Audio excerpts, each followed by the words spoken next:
the Republic of Kenya.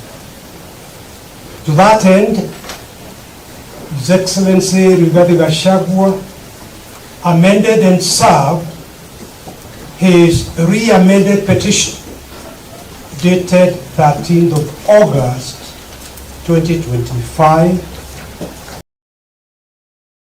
The further re-amended petition, he abandoned the prayer for reinstatement. I wish again, my lords, your leadership, to reiterate that position on record. My lords, the prayers of the first petitioner are set out in prayers A to R in the said further amended petition, which, as I have said, is dated 13th of August 2025. The core of those prayers can be summarized as follows. One, the quashing, if this court agrees with our submissions, the quashing of the unconstitutional impeachment. Number two, payment of the remuneration he would have otherwise earned, plus, of course, all the benefits as per the law, plus damages. Finally, for the period of 2.5 years that His Excellency RIGATHE served as the second Deputy President of the Republic of Kenya, it is our submission that Article 151 of the Constitution is fully applicable, and I invite your Lordship and your leadership to have a look at that Article 151 when you retire. Briefly, my lord, impeachment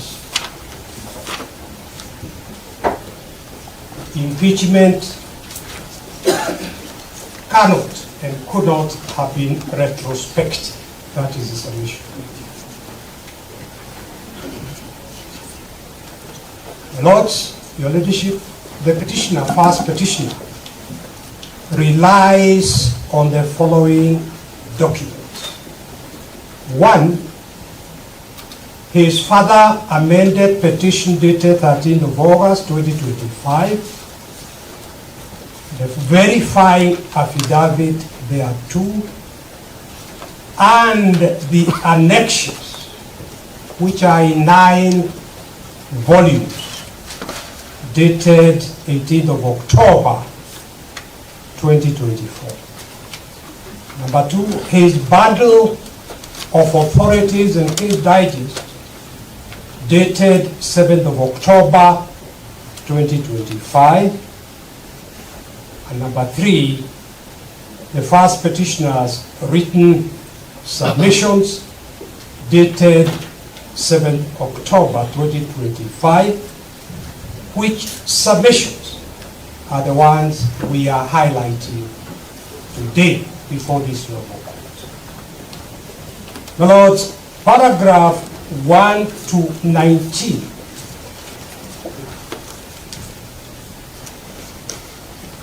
my colleague is drawing my attention that we also relying on the first petitioner's rejoinder to submissions, which you are served rather late in the day, but the rejoinder is dated 27th of April 2026. Thank you.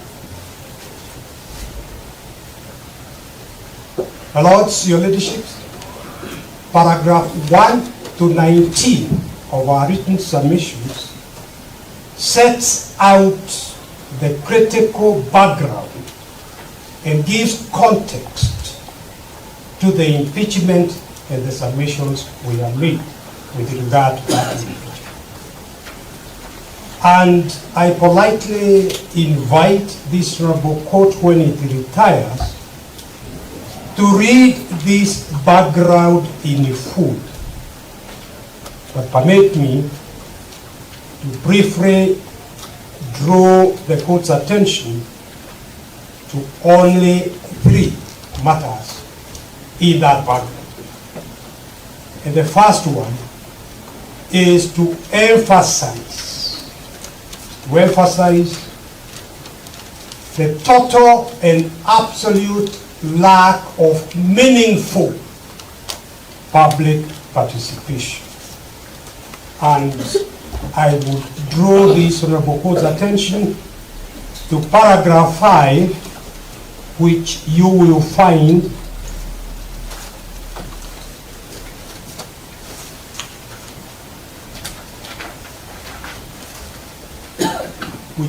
at page 7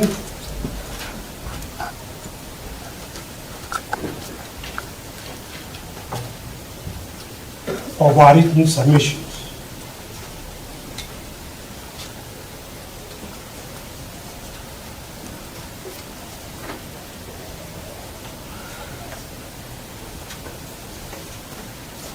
My Lord, page 7 of our written submission, paragraph 5, is what I'm briefly referring to.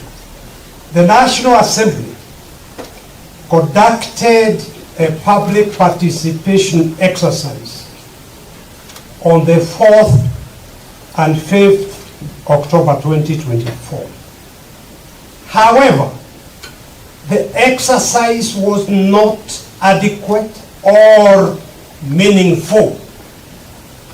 The exercise did not provide the public, for example, with the Deputy President's side of the story.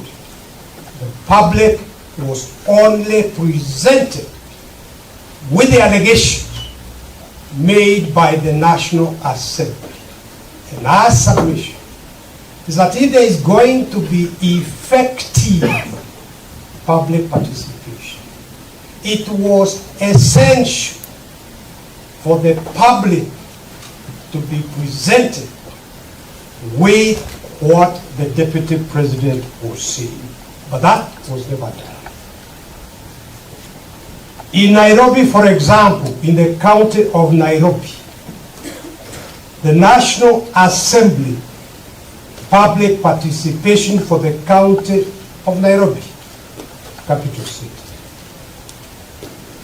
The public participation at the Bomas of Kenya was presided over by select ODM members of parliament from Nairobi County, who repeatedly asserted that the event was for invited guests only. Lord, it is our submission that that is a mockery of effective public participation under the Constitution. And you'll find what I'm saying in the exhibit, my Lord, in exhibit marked RG 5 in volume 6, page 757 to 758. And also exhibit marked RG 7 in volume 6, page 764 to 765. My Lord, the second issue I would like to highlight is the rush from the word go. That the entire process was conducted by the National Assembly through to the Senate, breakneck speed, lightning speed. And the question that arises is why this speed?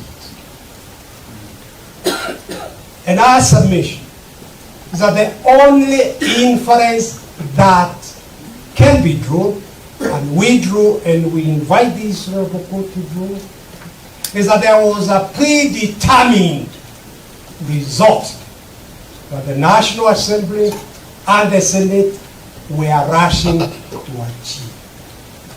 Technical perception that they were doing what the Constitution requires, when in fact nothing of the sort was happening. Lord, if you look at paragraph 8, 9, and 10 and 11, and they appear from page 8 of our written submission. Paragraph 8, the Lord, you see, the respondent, the third respondent, convened a session of the Senate on 8th October 2024, which then passed a resolution that the plenary would hear and consider, and I pause here to emphasize the word plenary, because both the Constitution and the standing orders of the Senate divide impeachment proceedings into stages: committee and plenary. And if the person to be impeached is to get any fair trial in the impeachment, the Senate cannot legally, constitutionally bypass the committee. It is the committee that accords an opportunity to the person to be impeached to be fully heard, not the plenary.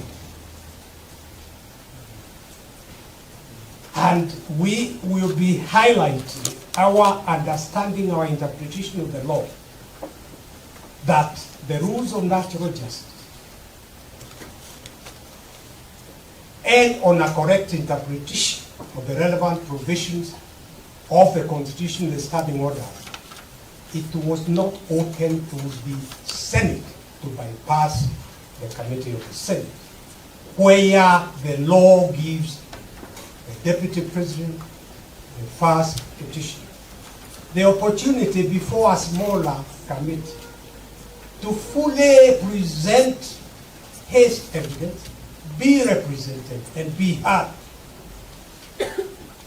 And the 10 days that later the Senate imposed itself on refer to the committee of the Senate, not to the plenary. Lord, paragraph 9, hearing before the Senate commenced as scheduled on 16th of October 2024, when the Honorable Mwengi Mutuse's evidence was fully discredited in cross-examination, and this Honorable Court will be taken through all that. Number 10, paragraph 10, on 17th of October 2024, that was on the second day of the hearing, the Senate allocated the Deputy President 2 hours to present his case.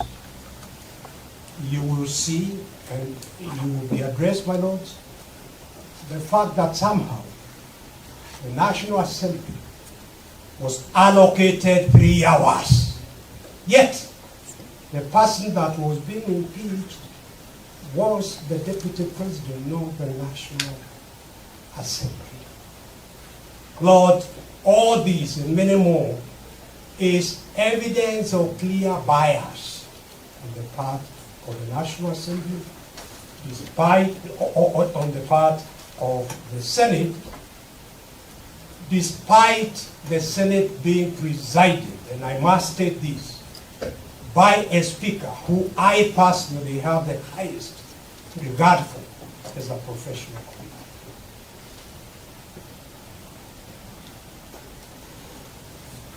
But on the second day, and I'm looking at paragraph 10, when the Deputy President was supposed to present his case in the 2 hours that he had been allocated, he fell ill and was rushed to to hospital for urgent medical attention. Rejecting the request for adjournment, the Senate voted to impeach the Deputy President on 5 out of the 11 counts. And you find all that in RG 11, Volume 9, pages 1689 to 1725, response by RIGATHE GACHAGUA. And also RG 12, Volume 9, pages 1752 to 1758, communication from Nigeria. My Lord, the third matter I wish to very quickly draw the court's attention to in this introduction background is the absolute failure for both the National Assembly and the Senate to address their minds to the threshold that the Constitution lays down for impeachment of a person elected into office by a plurality of votes. And here, my Lord, permit me to draw the court's attention to the fundamental distinction between presidential systems of government and parliamentary systems of government. In a parliamentary system of government, members of parliament are entitled and have the right to kick the Prime Minister out of office simply by passing a no confidence resolution. No one can question the members of parliament why they had lost confidence in the Prime Minister. There are many examples of the parliamentary system. England is a parliamentary system. India is a parliamentary system. And in fact, although in South Africa they call their CEO president, it's actually a parliamentary system because the president of South Africa is elected not by a plurality of votes, but by votes, a majority of votes. So that distinction is important. The people of Kenya decided in August 2010 that they wanted to give unto themselves a pure presidential system. Therefore, it is not the case under our Constitution that members of the National Assembly can vote and christen their resolution that there are breaches of the Constitution, and you will be addressing this fully, when in truth what they were doing was simply to say we have the numbers, passing a vote of no confidence, not violation of the Constitution. That is not what is permitted in our Constitution. And my Lord, if you look at paragraph 1 of our written submission, this is important.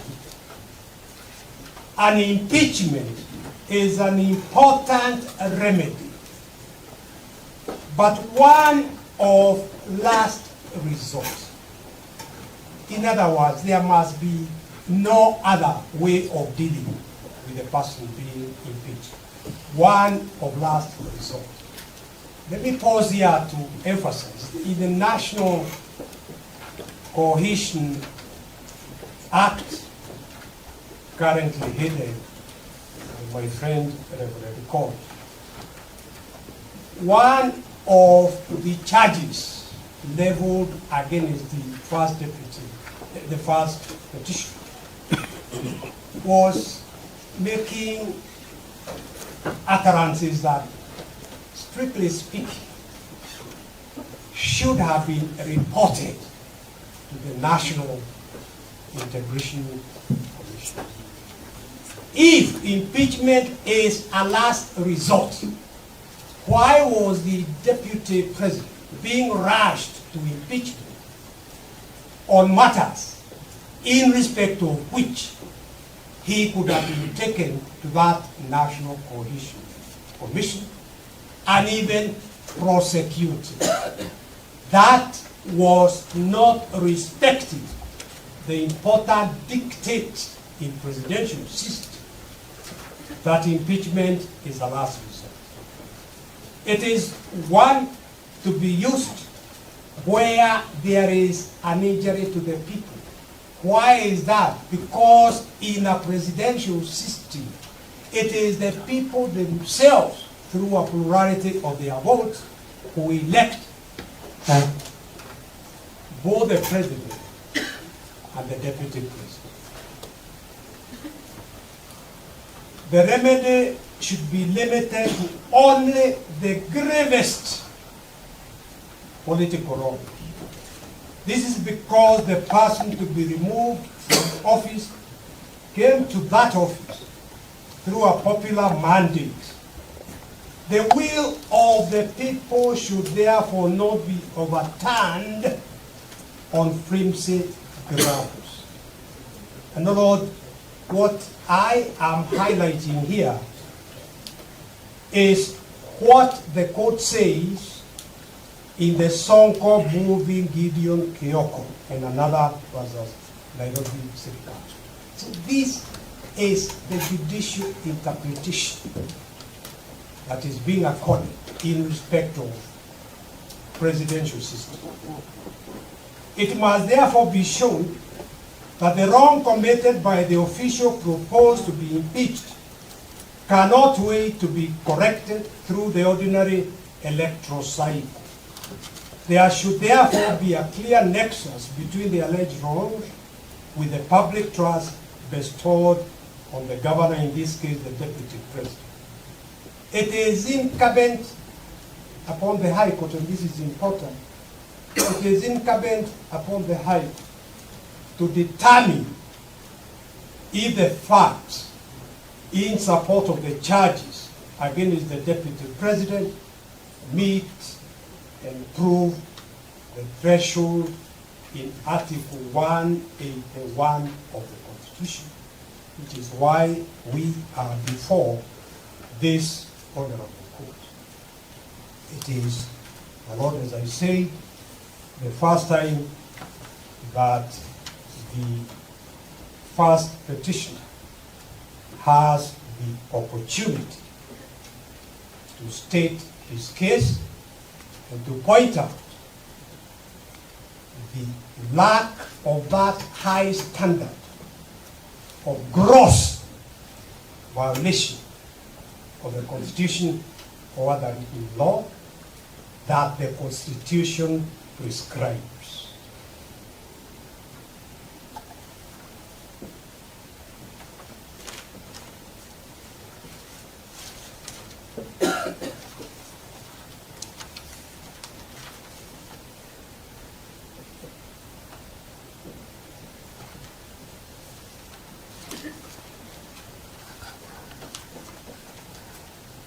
My Lord, let me now, that was a few words about the introduction. Let me now go to the issues that I need to highlight. Lord, if you go to page 11 of our written submissions, you will see 8 issues we have drafted arising from the first petitioner's petition and our written submissions as the issues we suggest that this honorable court should address in determining this issue.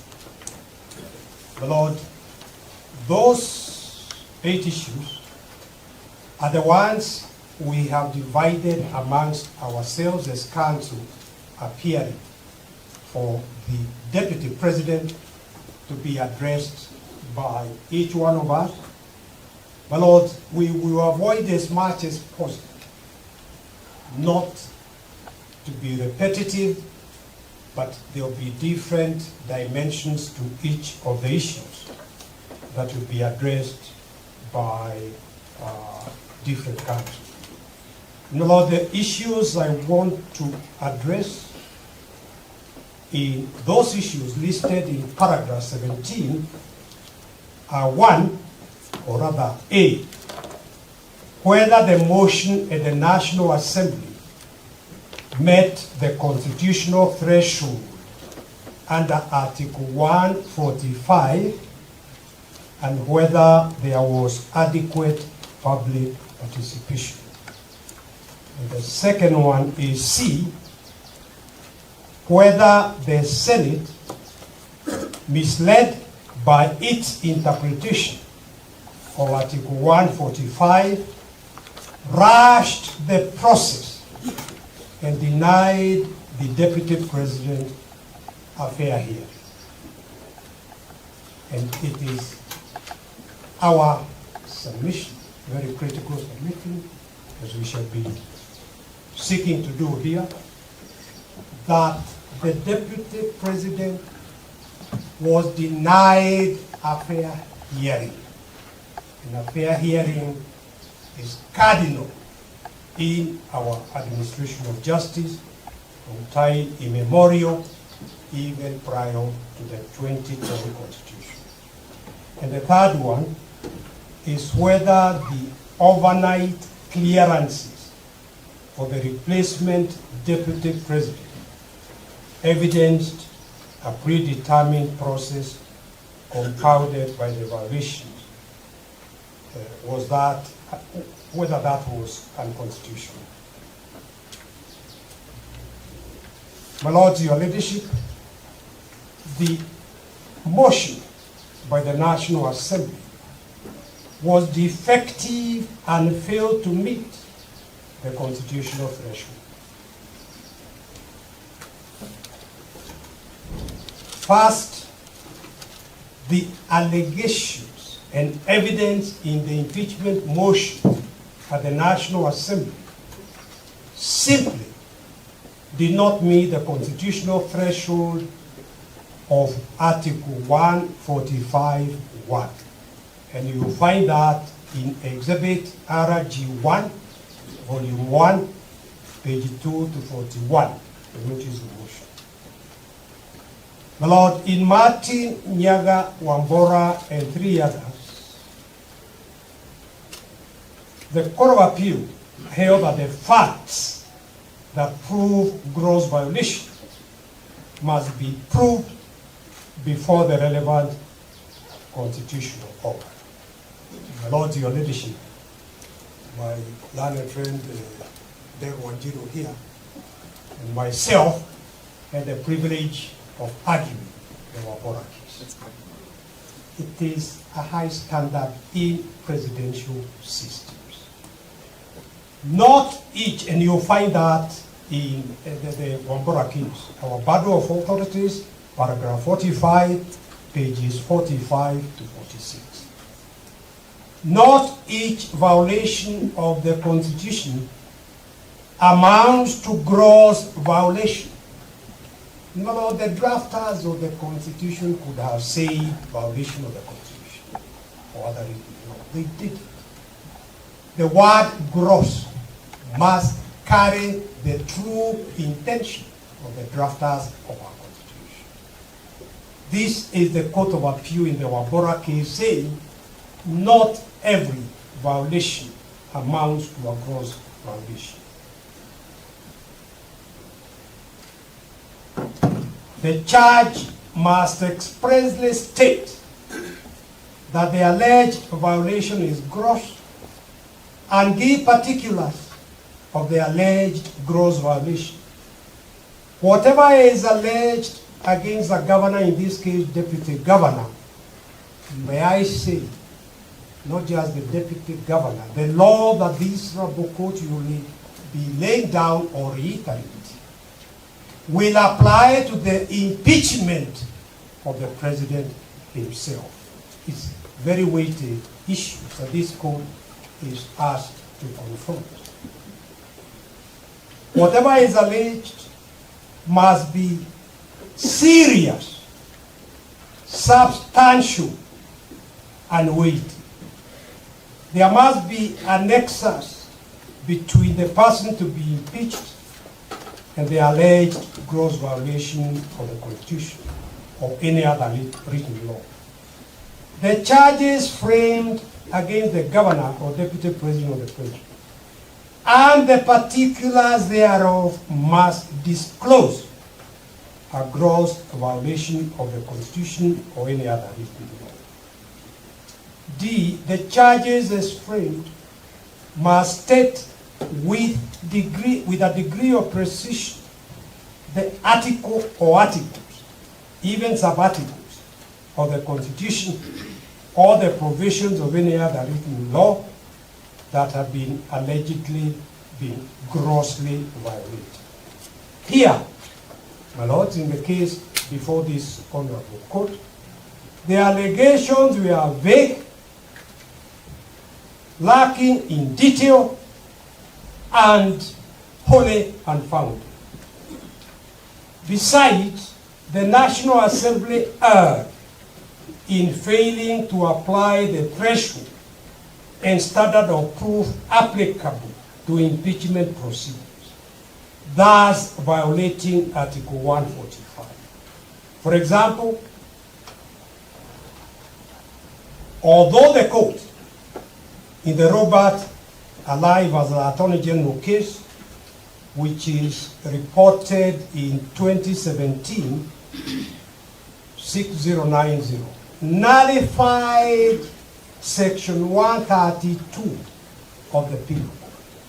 The court nullified Section 132 of the Penal Code 5 years before the Deputy President's election to office.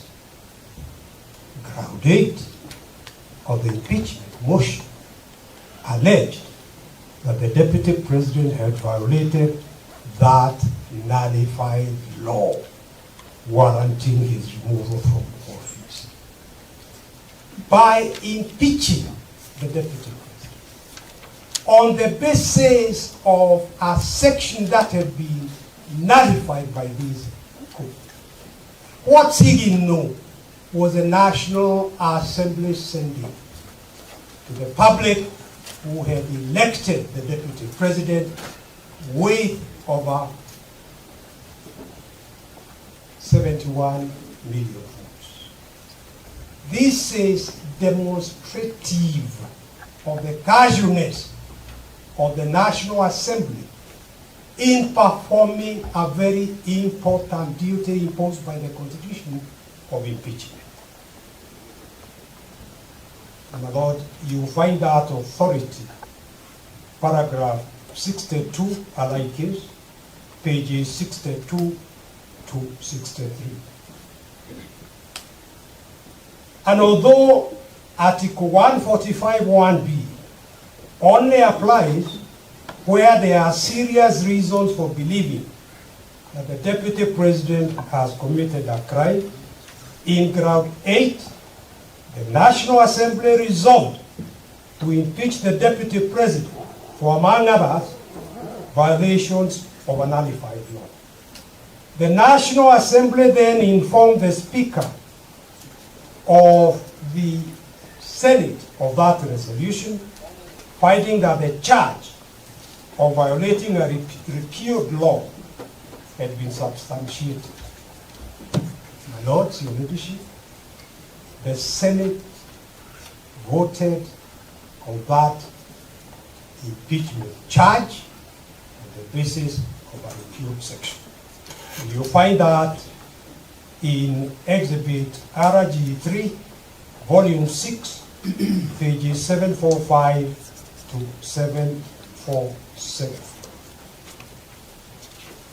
And my Lord, although Article 10 on accountability and the allied case opened all holders of public offices to searching public scrutiny, In ground 9, the National Assembly approved the charge that the Deputy President had grossly misconducted himself by publicly criticizing a public security agent.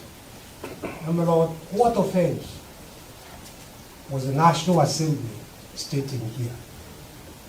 What article of the Constitution was the National Assembly stating had been violated by the first petitioner criticizing the NIS director? My Lord, you will see from Article 239, and in fact the NIS Act, that the NIS, under the Constitution, 239, sub-article 5, is supposed to be under civilian oversight authority. And the Act itself clearly recognizes that, which is why you will find in the NIS Act, it is Cap 206 of the laws of Kenya. You will find in Part 3, Civilian Authorities, the heading, Effective Civilian Authority. They then say that the Cabinet Secretary will be the civilian authority oversight. The Cabinet Secretary is part of the executive. That is not civilian oversight. Simply put, this National Intelligence Act has never complied with the provisions of the Constitution. Had they operationalized that and set up a civilian oversight authority, it is that civilian oversight authority that would take up these issues. But criticism, despite the freedom of thought and expression in our Constitution, the first petitioner was still convicted for criticizing the NIS director. So, my Lord, Your Leadership, what you are submitting here is that there was absolutely no attempt by the national to address their minds to the high standard of gross violation of the Constitution.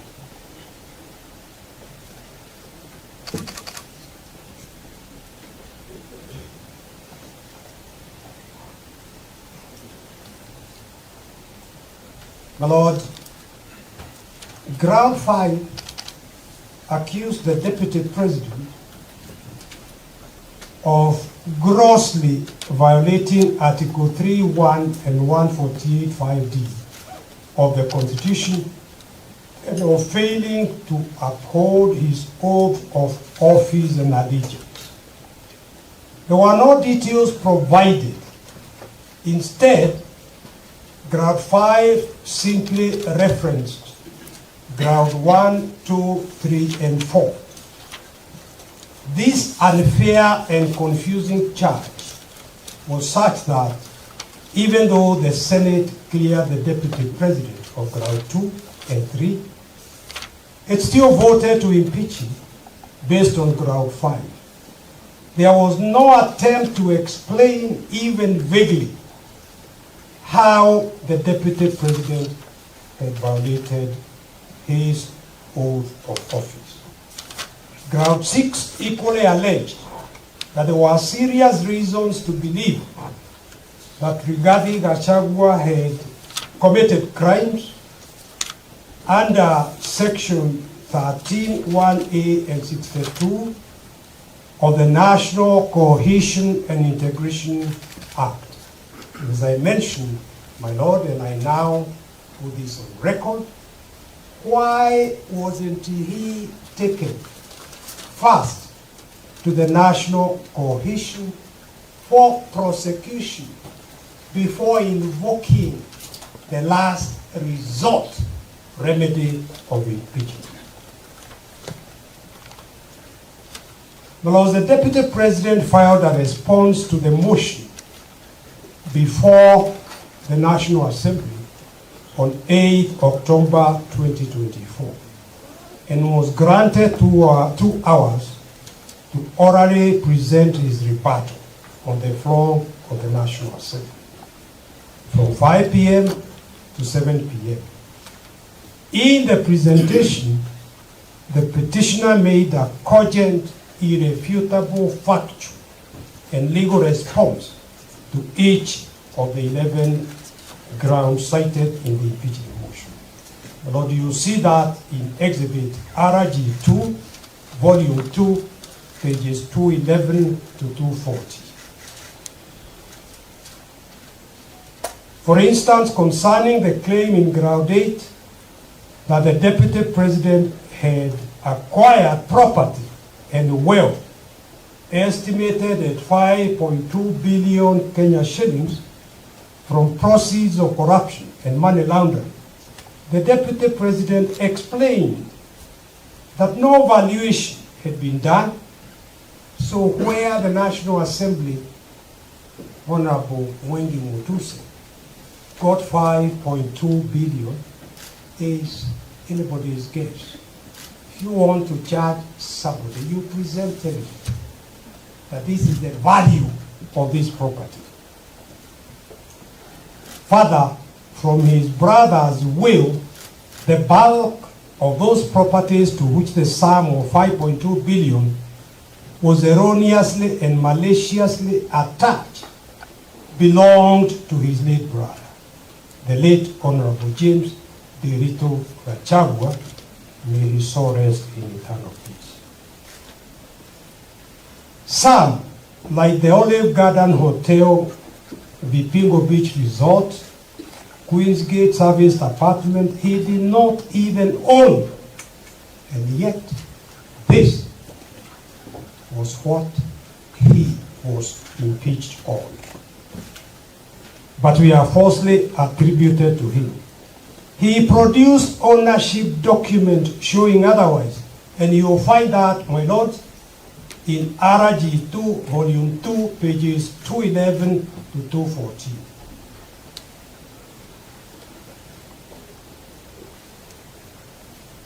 Lords, although the mover of the motion listed that the 2 companies associating them with the petitioner, first petitioner, alleging that they had been used to massively launder money and conceal proceeds of crime, of corruption, and benefit from influence peddling, there was not a scintilla of evidence to support or prove those allegations.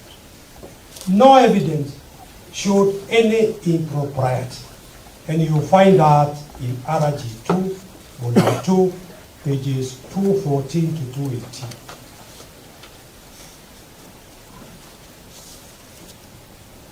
The Speaker of the National Assembly, again, a good professional colleague who I respect, did not direct the members to the threshold test,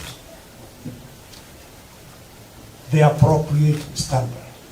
Hence, the resolution was passed in proceedings conducted as a vote of no confidence, rather than a critical step in impeachment proceedings to alter the sovereign will of the people.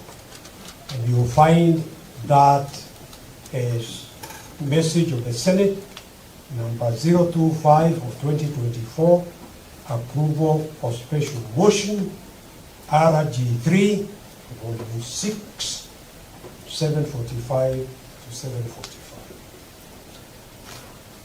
Equally, the National Assembly's decision of 8 October 2024 was invalid on the grounds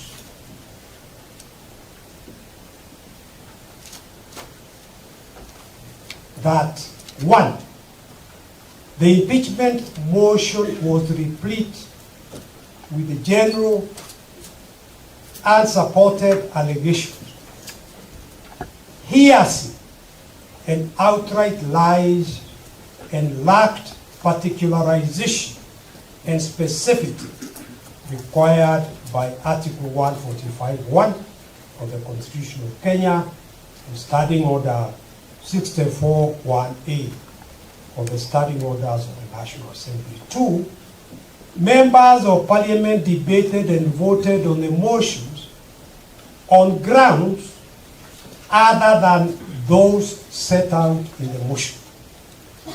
The impeachment was converted into a vicarious assault on family rather than investigation of constitutional violations by a public servant. Members of Parliament, let me skip that and go through the next one. The entire impeachment process was designed to avoid and be ring-fenced from scrutiny and accountability, pushed through with uncharacteristic speed, with the intention of ramming the process through before it could be audited for constitutional compliance. The National Assembly prosecuted proceedings on the basis that the petitioner offended the president rather than the Constitution. What the 2010 Constitution provides is violation of the Constitution. In other words, the president must take time and choose his deputy. And Lord, I don't need to take time to go through what the country was put through between His Excellency Daniel Toroitich Arap Moi and his Vice President George Saitoti, dangling the Vice Presidency, requiring the President to choose his or her deputy before the election so that the people could themselves vote is a very important aspect of our Constitution. The National Assembly trivialized the gross misconduct standard set out by the Constitution and other statutes for holding public servants to account. And, my Lord, I will not repeat the Wambora case, but I would state the impeachment motion was replete with generalized statements, unsupported allegations, hearsay, outright lies, lack of particularization and specificity as required by Article 145. My Lord, the exposition on all that is set out in paragraph 36 of our written submissions, and I will not take the time of this court going through them. I invite the court to read through it when you retire. Despite this clearing and fatal flaws apparent on the face of the motion, even on a cursory review, soon after the impeachment motion was tabled in the National Assembly, the first respondent issued a communication from the chair, number 46 of 2024, in which at paragraph 16, 18, and 20, he stated that he was satisfied that all the grounds in the impeachment motion met the requirements of the threshold under the Wambora case. The first respondent legally incorrect decision to allow the motion to proceed for debate, despite its clear failure to meet the specificity and accuracy requirements of the standing orders, seems to have been motivated by Parliament's biased and reckless haste to pass the motion as quickly as possible in order to shield the process and its obvious serious rules from judicial review.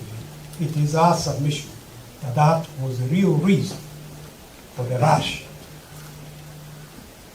My lords, Article 50, Sub-Article 2B of the Constitution states that every accused person has the right to a fair trial, which includes the right to be informed of the charge with sufficient detail to answer, to be informed in advance of the evidence the prosecution intends to rely on, and to have reasonable access to that evidence.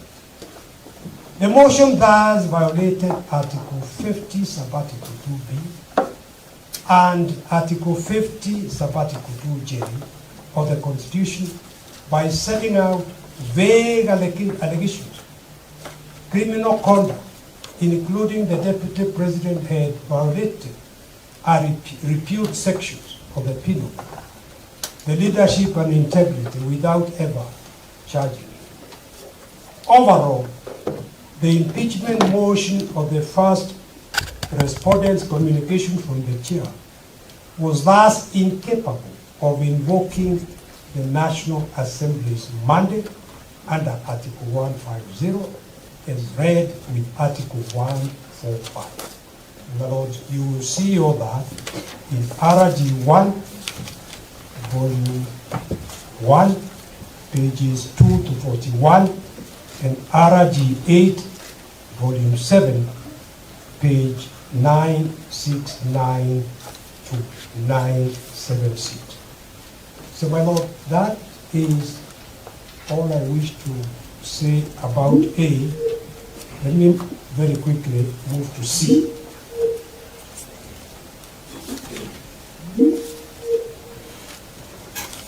My lord, issue C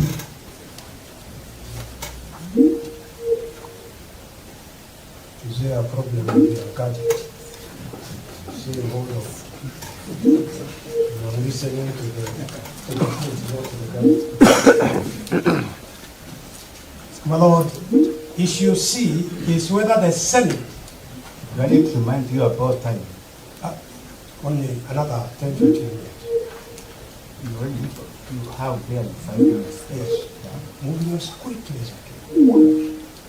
See, my lord, which you find at page 40 of our submission, is whether the Senate misled by its misinterpretation of Article 145, rushed the process and denied the Deputy President here. The Senate, my lord, recognizes the right to a fair hearing in considering a petition for removal of a person from office, because they say so in their standing order number 81, the right to appear before the committee, the relevant committee. That is in standing order number 81. Whenever the Constitution or any other written law require the Senate to consider a petition or a proposal for the removal of a person from office, the person shall, and the word used in standing order number 81 is that the person shall be entitled to appear before the relevant committee of office.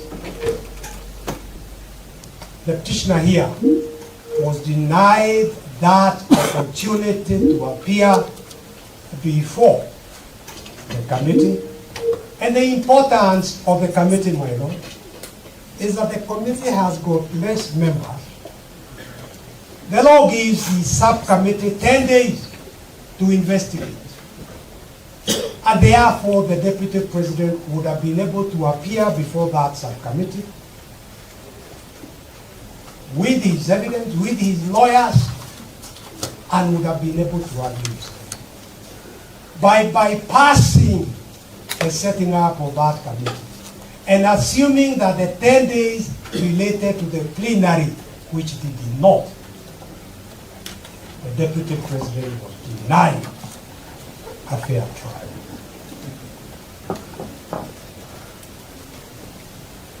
My Lord, when the Deputy President had all along appeared in person and signaled his willingness to take the stand, he became mute. And all of us are human beings. My Lord, illness does not come knocking. One is just taken ill.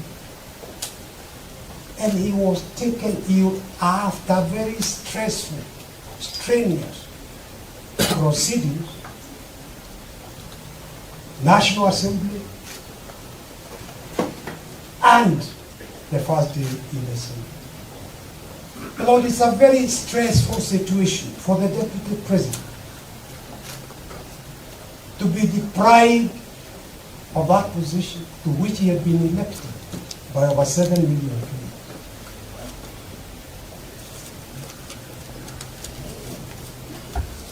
Lord, when counsel for the Deputy President stated that he had been taken ill, the Speaker ruled for the Senate, I said we were going to execute with military precision owing to the fact that we need to conclude business today. And he said I had indicated that I could not get hold of the client or the doctor's advice because he had been admitted to ICU.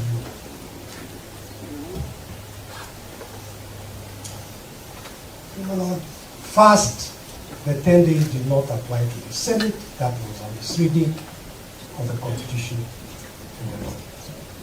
But secondly,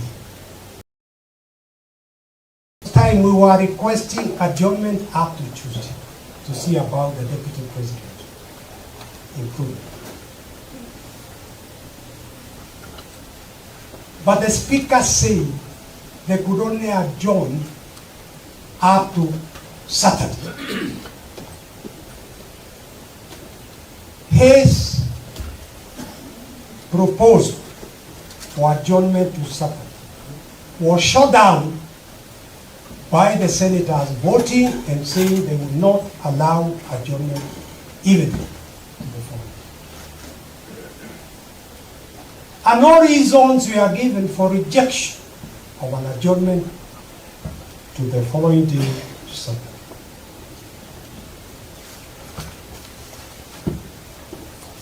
Lord, this was a serious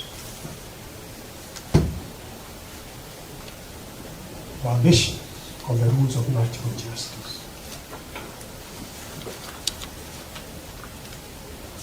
Lord, adjournment by the Senate is discretionary, but like all discretionary power, the discretion is to be exercised objectively, judiciously, and upon reason, not arbitrarily, capriciously, or on whims. Here, falling ill on the second day of a grueling 2-day hearing, the Deputy President sought a 3-working-day adjournment to Tuesday, 22nd October, to enable him to recover and appear for cross-examination. The Senate defeated that proposal to adjourn until Saturday to see if the Deputy President had recovered. Egged on by the National Assembly, the Senate insisted on proceeding in the Deputy President's absence. My Lord, you will see at paragraph 83 of our written submission the case of the then Major General Peter Kariuki versus Attorney General. It is number 3. It is paragraph 3, page 250 in our banner, where the Court of Appeals said the appellant's request for a 3-working-day adjournment, 3 days adjournment, to instruct counsel was denied. He had been held incommunicado without access to a lawyer for over 147 days. He had less than 10 hours in total, and in a prison setting to instruct his lawyer to prepare his defense. Overturning the court-martial decision denying the adjournment, the Court of Appeal explained, it must never be forgotten that the right to an adjournment to enable a party to adequately prepare his or her case in a criminal trial is underpinned by no less an instrument than the Constitution. The authorities cited above relate to exercise of discretion to grant or refuse an adjournment in a civil dispute. We are of the opinion that although the same principles are relevant in respect of application for adjournment of criminal trials, nevertheless, because of the constitutional basis of that right, the potential impact on a citizen's liberty, the court is obliged to be more circumspect in rejecting an application for adjournment and to specifically consider whether denial of such a right guaranteed by the Constitution would result in miscarriage of justice. And there are very many cases cited, even in the common law. My Lord, again, I had the privilege of arguing this case before the court-martial back in 1983, following the attempted coup, and also through the High Court, through the Court of Appeal. The conviction by the court-martial was quashed on the basis that Major General Kariuki, the commander of the Air Force, had been denied a fair trial. My Lord, in the interest of time, I was going to highlight the speed with which the whole process from the word go all the way through was done, but including the rest of it. But I invite the court to read our written submission. I only mention that after hearing the Deputy President on the 8th of March, finishing at about 8 p.m.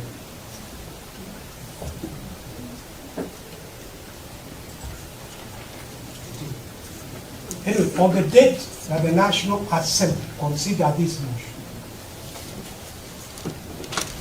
they voted to impeach close to 9 p.m. The normal working hours are daylight hours. How is it that the National Assembly could not even wait for the following day to transmit their resolution to the Senate? Lord, it was transmitted at night.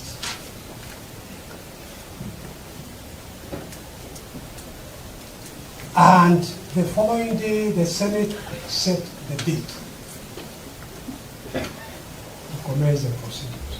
Equally, when the Senate, after depriving the Deputy President a fair opportunity to defend himself, impeached on 5 out of the 11 grounds.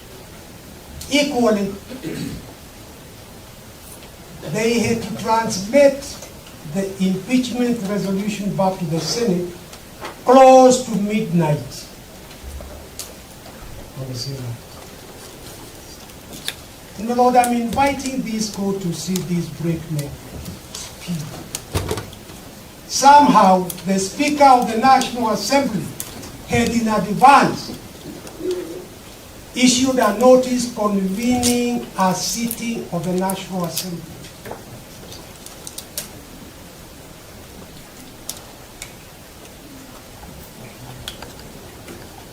On a Friday, which is not a normal sitting.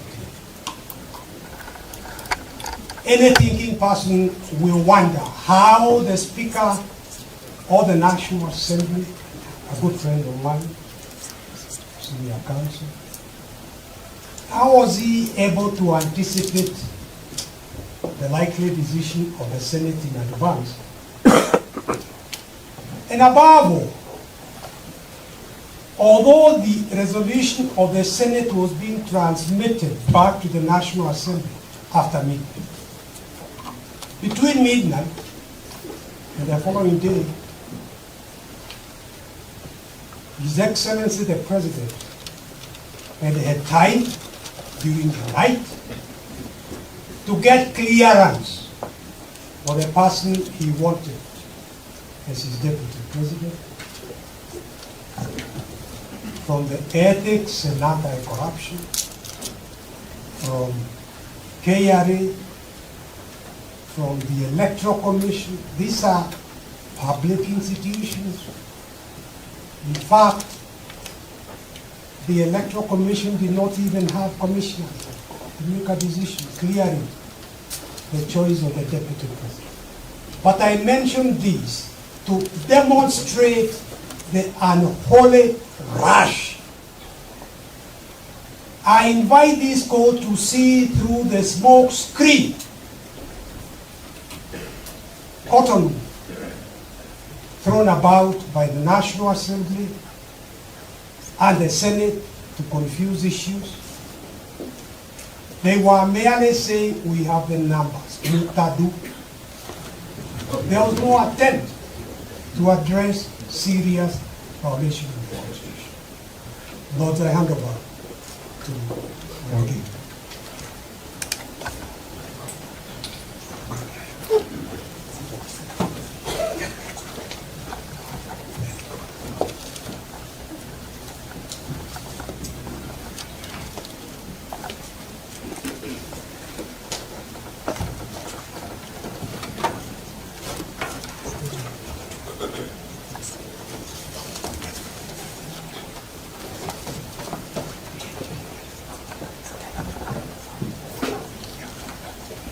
Thank you, my lords and my lady.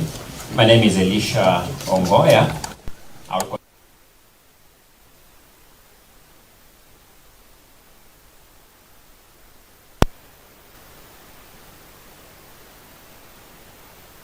Number one, I have reflected on a number of unjust trials in human history. The trial of Sir Thomas More, the trial of Socrates, and even the trial of Jesus Christ.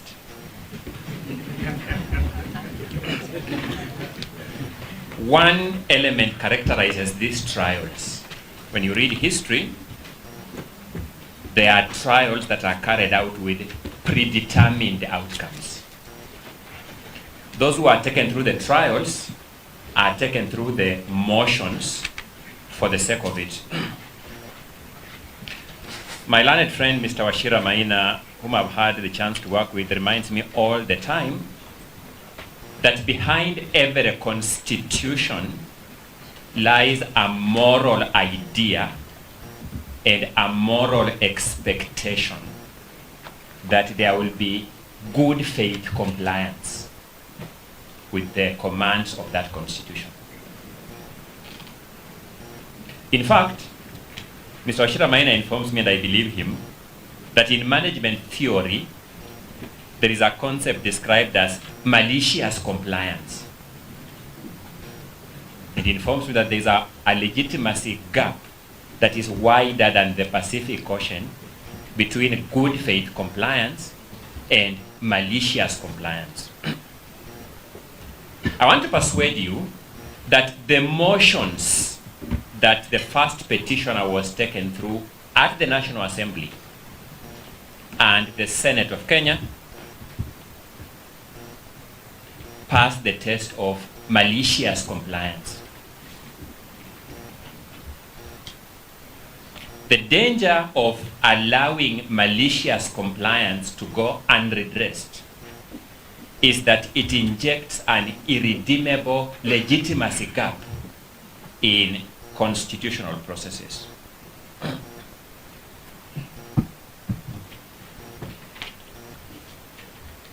The second inspiration that I wish my lords to bear in mind as you determine this matter was set out by the Court of Appeal of Kenya in the case of Martin Nyaga Wambora and 3 others versus the Speaker of the Senate and 6 others. This matter traversed our entire superior court system. I'll have a very emphatic of which particular court I'm referring to when I refer to the Wambora case. So I'm looking at the Court of Appeal 2014. In that matter, the Court of Appeal began by setting out what would inspire it as it writes that judgment. So you look at paragraphs 2 and paragraph 3 of the 2014 Wambora case at the Court of Appeal. The Court of Appeal observes that, I quote, no parliament, no official, and no institution is immune from judicial scrutiny. I say this because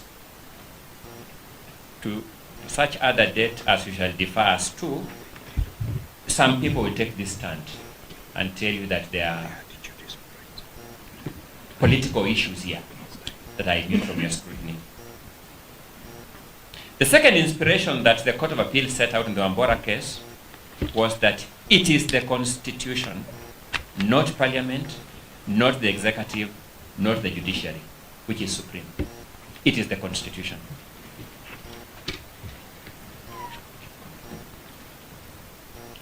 I stand here to canvass one substantive question, a continuation of the threshold concerns surrounding the motion, particularly as eventually approved by the Senate.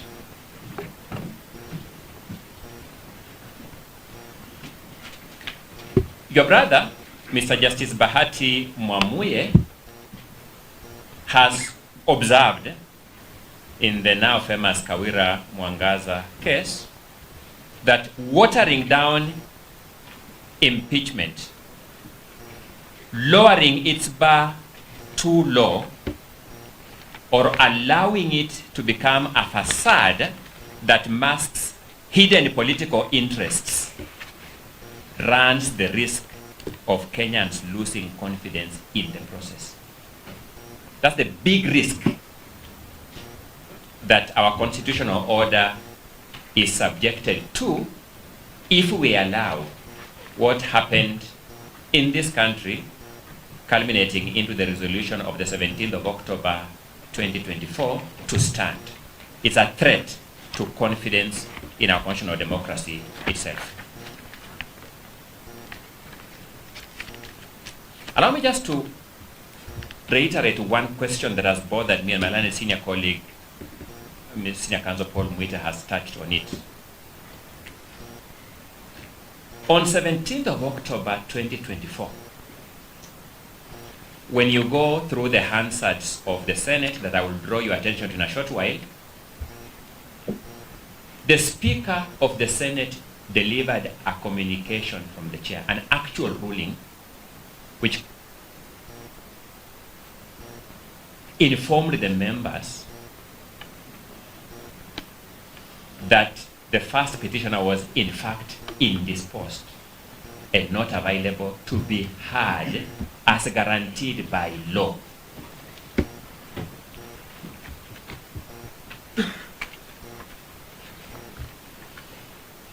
My lords will agree with me.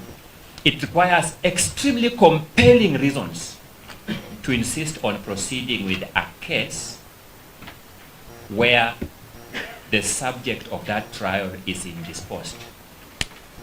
It must be exceptionally compelling reasons, not just reasons. When you deliver this judgment, because this matter, I've had the misfortune of sitting on the front benches of this case from the time this matter of the National Assembly to the present. This question has disturbed me as a role player in the justice, law and order sector. That the Senate of Kenya, even after the Speaker erroneously, and I use the word erroneously, advisedly, because my learned colleague, Mr. Dudley, will take you through the timelines for impeachment in Article 145 as well that work for the Constitution. But even after the Speaker erroneously said, we have a timeline of Saturday. They had no such timeline, but the Speaker said so.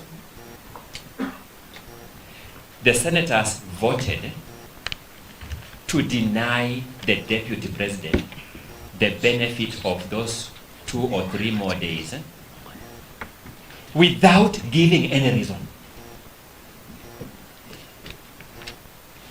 I would want to read in your judgments, my lord and my lady, through what logic this court will allow that decision to stand, if no other decision, that particular one. That for no reason, we are not saying the heavens will come down falling. We are not saying the country will be subject to any external attack. We are not saying there is any constitutional imperative that compels us to do it tonight. No reason. They simply said, we will not give him the benefit of those 2 days that the Speaker has said we still have. Let's go on record. The Speaker too was wrong. But there may have been some veneer of good faith. If they had said it's okay, because we have 2 days, let us give him the 2 days for whatever it is worth. They said, even that, we are not going to give it to him.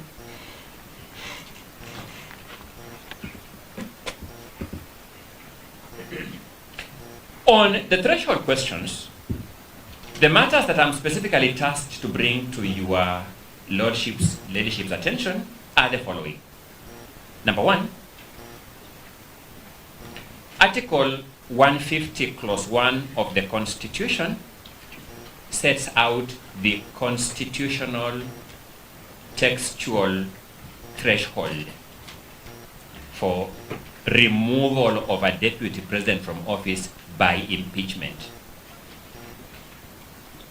And it says is on the grounds of gross violation of a provision of the Constitution or any other laws.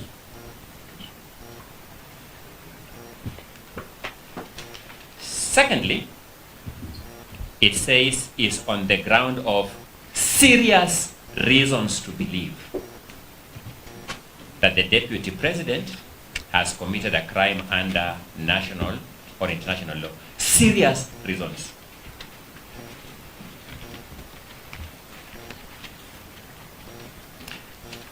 I'll be making out a simple case that the National Assembly really disappointed the country.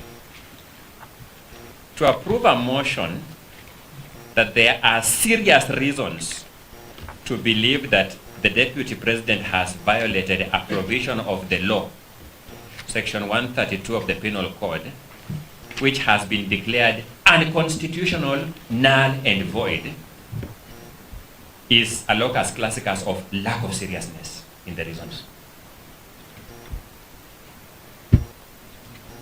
And thirdly, the standard of gross misconduct. Let's face it, my lords, my lady. The drafters of this constitution could as well characterize these wrongs as violation of the Constitution, because that's also a wrong, or reason to believe that the DP has committed a crime, or misconduct. Those are wrongs. But they were particular to add these descriptive words, gross, to the violation, gross to the misconduct, and serious to the reasons. The conclusion I draw from this is that they set a very high threshold for removal of a deputy president from office.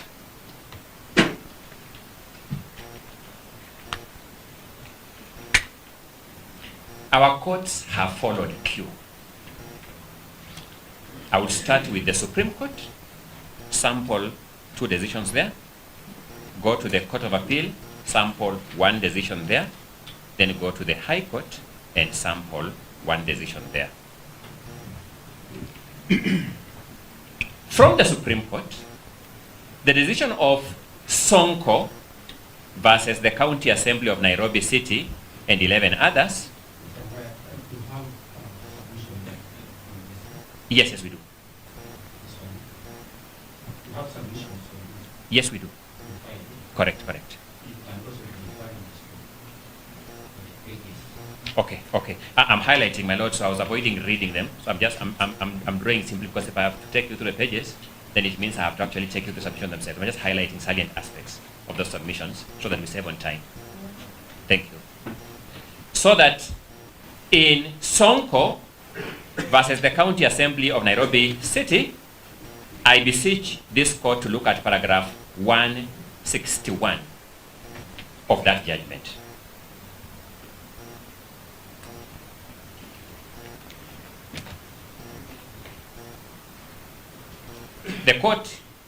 The Supreme Court observed that the grounds for impeachment and removal from the office must be substantiated. The grounds for impeachment and removal from office must be substantiated.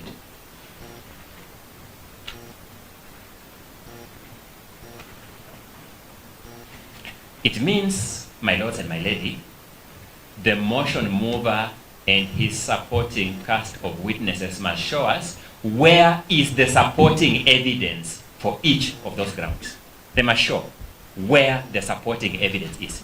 Because substantiation simply means adduction of adequate evidence to lend credence to the ground.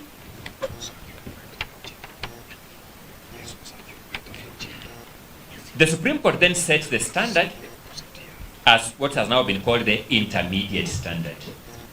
Not so low as to be on a balance of probabilities, and not so high as to be beyond reasonable doubt.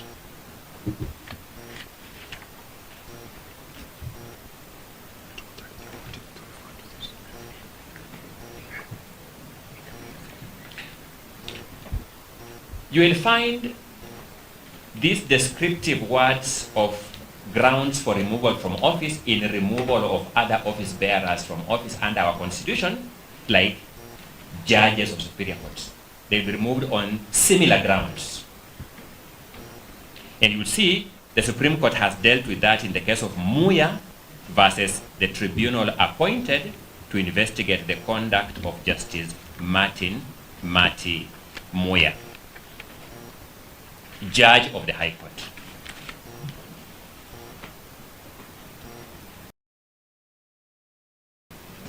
In that matter, the Supreme Court now attempts to give us the meaning of the word. And you'll find that at paragraph 181 of that judgment of the Supreme Court.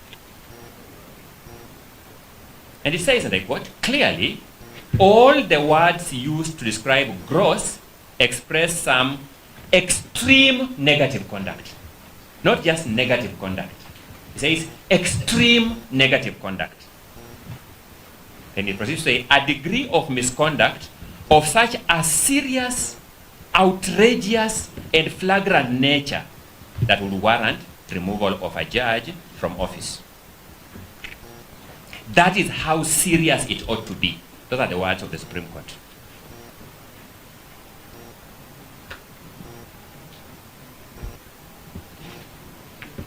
So, the Court of Appeal, I have already observed, set that standard in the Martin Nyaga Wambora and 3 others. I'll just refer you to paragraphs 42 through 45 of that judgment. But there is something else that I want us to draw from the Martin Nyaga Wambora case. How to frame charges for an impeachment motion. Because the Court of Appeal also dealt with that question. And when you look at paragraph 44 of the Martin Nyaga Wambora decision, the 2014 Court of Appeal decision, that's one I have in mind. If you look at paragraph 44, you will see that the Court of Appeal draws similarities in drawing charges for an impeachment motion to drawing criminal trial charges for court.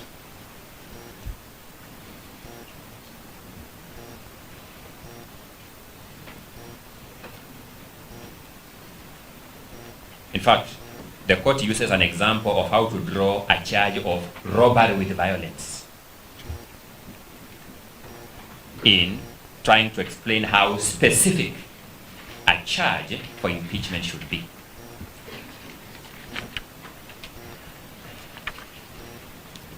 I say this because in drawing criminal trial charges, there is a wrong in framing charges called multiplicity of charges, and I'll show you how that wrong applied in the trial of His Excellency Rigathi Gachagua. Then finally, for the High Court jurisprudence, I will refer you to the High Court decision in Honorable Mike Sonko Mbuvi, Gideon, and Okia Omtata versus the Clerk, Nairobi City County Assembly. These were two consolidated petitions. And I will draw your attention to paragraphs 257 through 259 of that judgment of the High Court.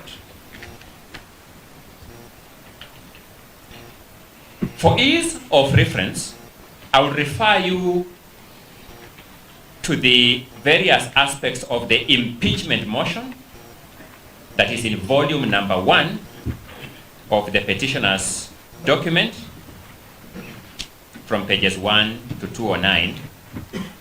Look at that volume. And I'll refer you to the Hansard proceedings of the Senate. You'll find the Hansard proceedings of the Senate in the documents filed by Mukele Moni advocates in the CTS that are labeled Parts 5 and Part 6. Part 5 and Part 6. In Part 5, you'll find the Hansard of 16th October 2024. Then in Part 6, you will find a continuation of the Hansard of 16th October 2024 and the Hansard of 17th October 2024. That Hansard is also referred to in the affidavit of my very good friend Jeremiah Nyegenye as Annexure JN 10 at paragraph 31 of that affidavit, which was sworn on 21st October 2024.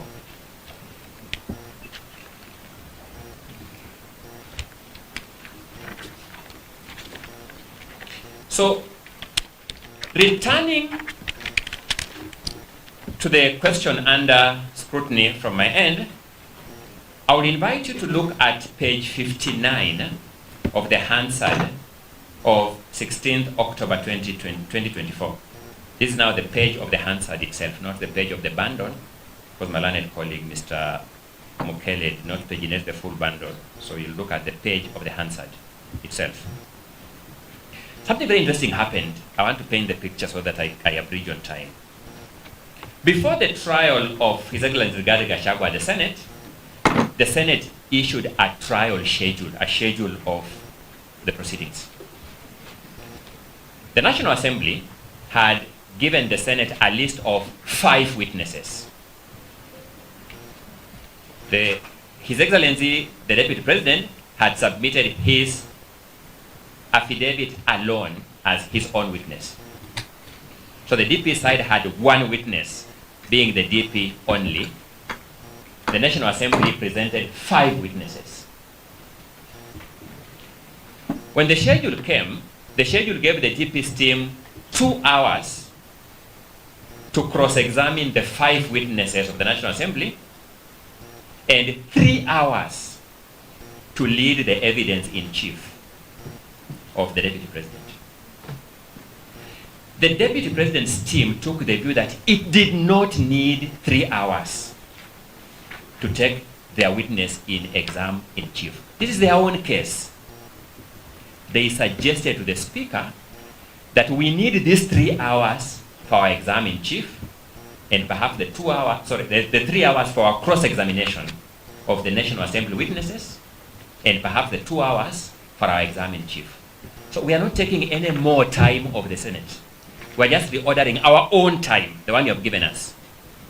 At page 59 of the Hansard of 16th October 2024, the speaker dismissed that literally by wave of the hand. I mentioned three significant trials that have shown me that when these kind of things happen, it means there is malicious compliance. We are simply going through the motions. No one is asking for the Senate any more time. We're just saying of the time you have allocated us, we have a lot more duty in cross-examination. Give us more time towards that. We have lesser duty in exam in chief. From our own time, give us less time on that. It is judicially noticeable that the Speaker of the Senate is a lawyer of many years standing. It cannot be that he didn't understand the injustice inherent in the disproportionality in that time allocation. It cannot be he didn't understand. He understood it by virtue of the trust bestowed upon him as a trained lawyer. He breached that trust.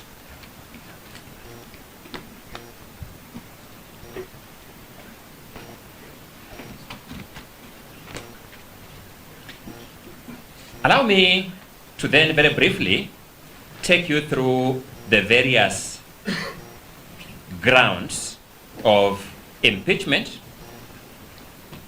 as set out in the motion and the evidence, what the evidence revealed in respect of each of those grounds.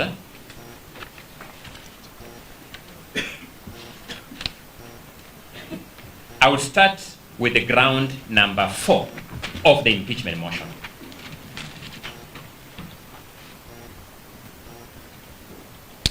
The particulars of that ground will be found at paragraph 34 of the motion itself. The particulars of ground number 34 of the impeachment motion. This is one of the grounds that the Senate approved and which contributed to the loss of office of His Excellency RIGATHE GACHAGUA. The particulars state that the Deputy President made a scathing public attack against the Honorable Lady Justice Esther Maina, Judge of the High Court of Kenya, and falsely threatened to file a petition against the said judge in gross violation of Article 160, Clause 5 of the Constitution.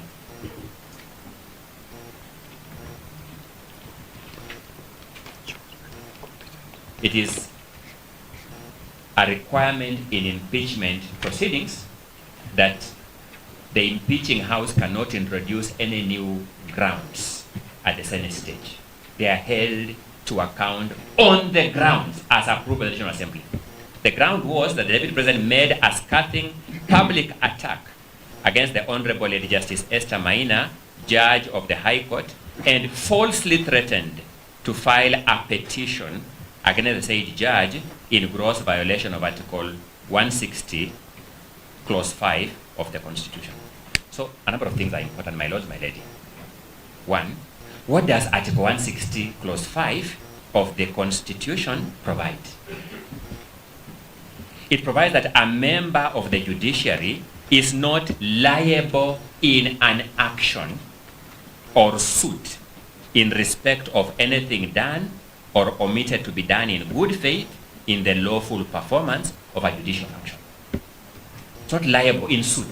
You can't take them to. If you look at ground number 4 and particulars at paragraph 34, it is alleging that the threat to take a judge to the Judicial Service Commission is a violation of Article 160, Clause 5.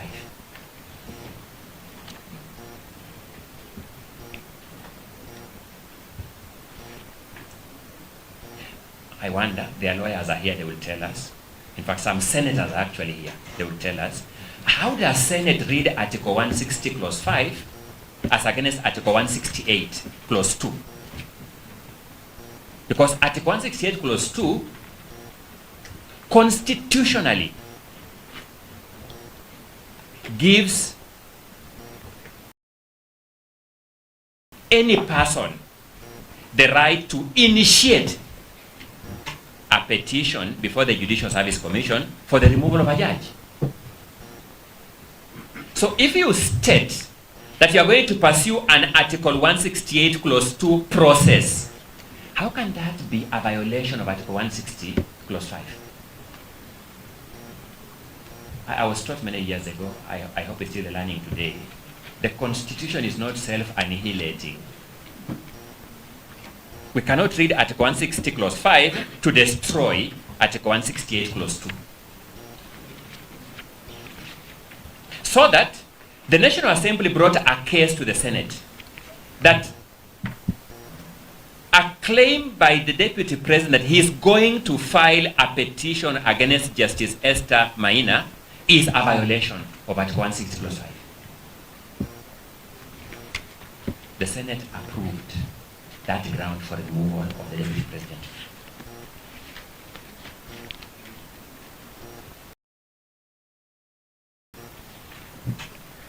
Now, let's not lose focus of this, my lords.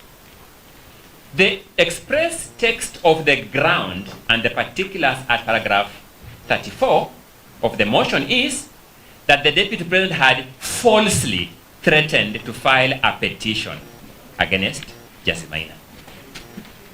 Now, the Supreme Court has told us the ground must be substantiated.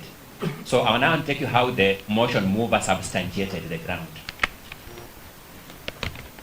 If you look at page 60 of the Hansard of 16th October 2024, so on the attached the affidavit of Jeremiah Nyegenye as Annex JN10,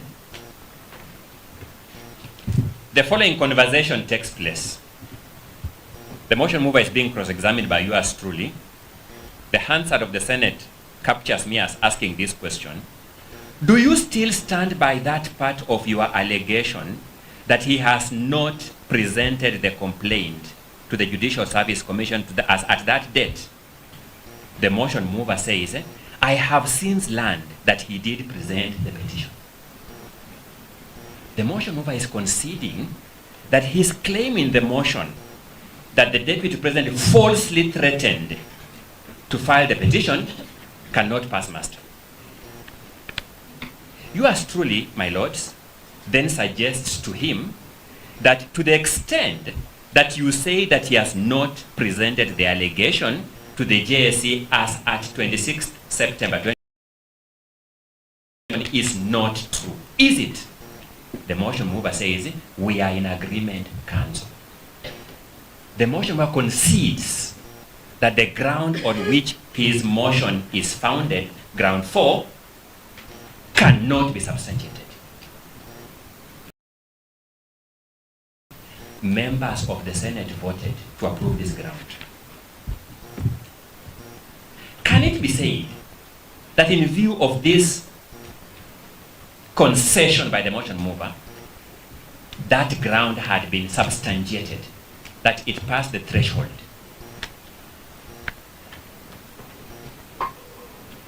The third aspect I want my lords to reflect on when you retire, you can answer this question either way. Some of us enjoy reading these judgments either way. But I want direct answers to these questions.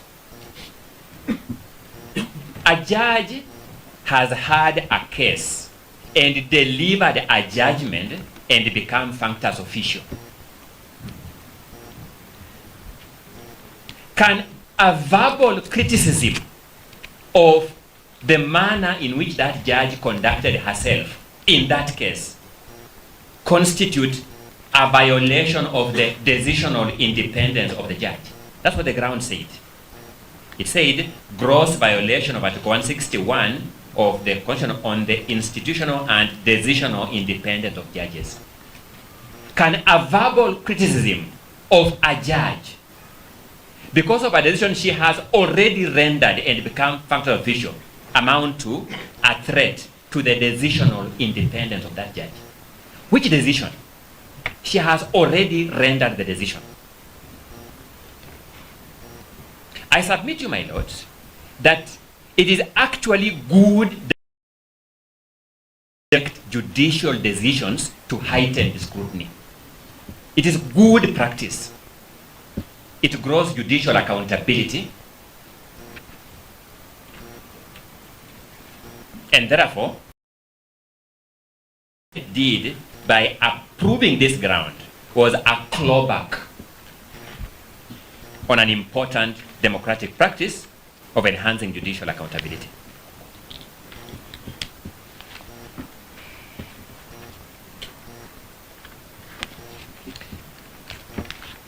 The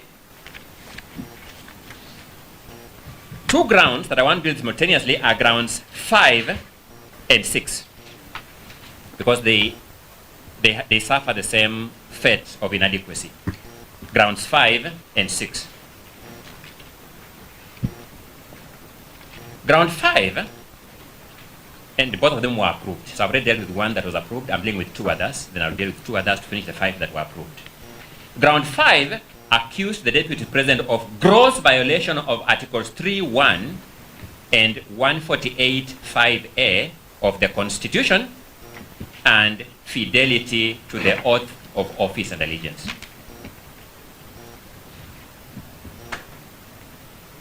Then ground 6 provided that the Deputy President, that there were serious reasons to believe that the Deputy President had committed a crime under sections 13(1)(a) and 62 of the National Cohesion and Integration Act. Those were the two grounds. So, a ground must be supported by particulars.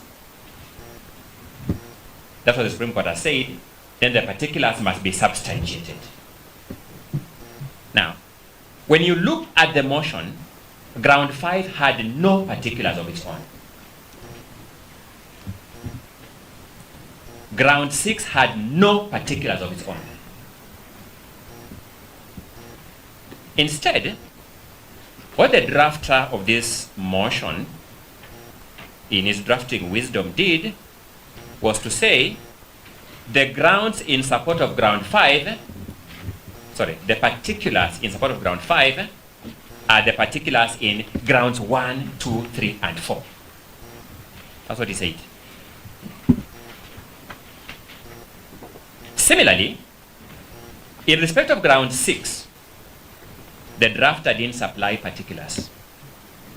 Instead, he said the particulars in support of ground 6 are the grounds set out in the particulars set out in grounds 1, 2, 3, and 4.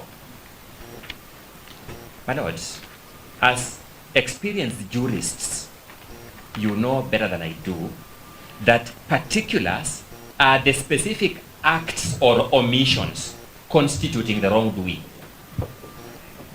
The specific acts or omissions constituting the wrongdoing.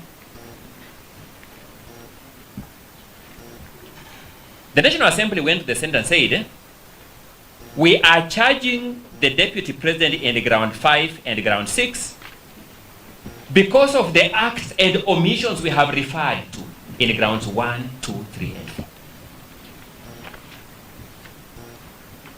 Is that a permissible way of framing a charge of impeachment? I began by setting out that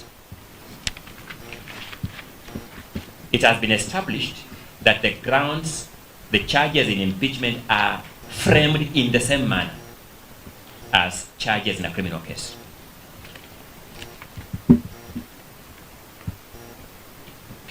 This court, the High Court rather, has held in 3 different cases.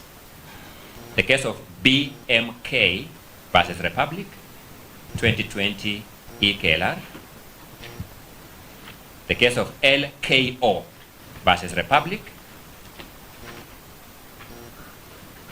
2022 EKLR. in the case of Etiang versus Republic, 2022, EKLR. I'll just refer to one because they make the same principle. Justice Ongudi said, and I quote, "The problem I find in the charge sheet is one of multiplicity of charges." Then she defines multiplicity. Multiplicity in a charge sheet arises from charging of a single criminal act as multiple separate counts. This may result in violation of the right of an accused person under Article 50, Clause 2, Paragraph O of the Constitution.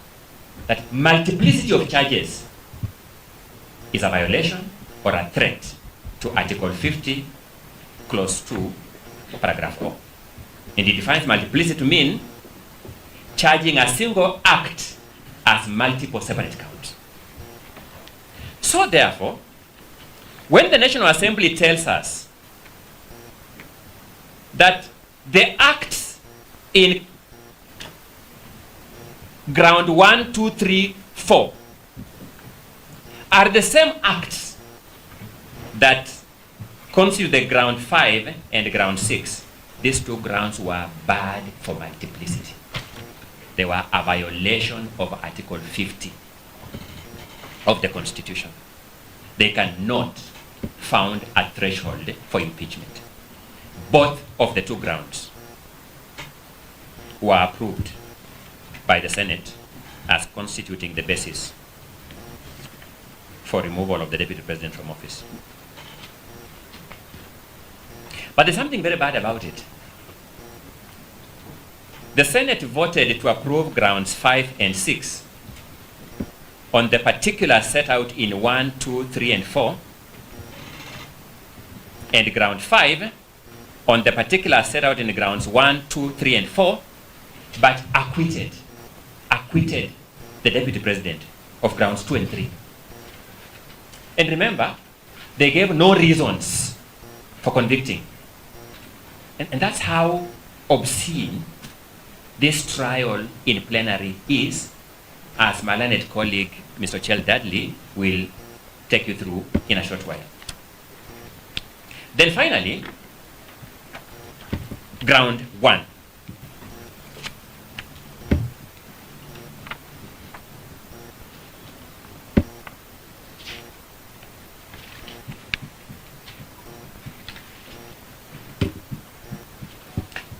Ground 1 accused the Deputy President of gross violation of Articles 10(2)(a), B, and C, 73(1)(a) and 2B, 75(1) and C, so 75(1)(c) and 129(2) of the Constitution, and Articles 47(1) as read together with Articles 131(2)(c) and D of the Constitution. In summary, my lords, these were the grounds that accused the Deputy President of talking about shares in government and shareholding in government. Let me just paraphrase it like that. That's in summary what this is about.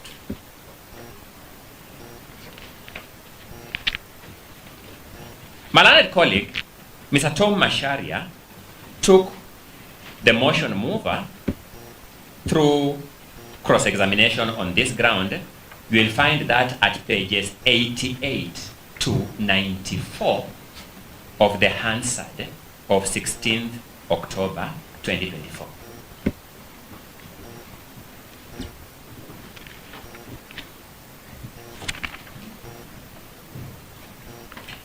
So a number of things emerged. I just summarize them. Number one, the motion mover confirmed that the government of the day in Kenya is formed by a coalition of parties named the Kenya Kwanza Coalition.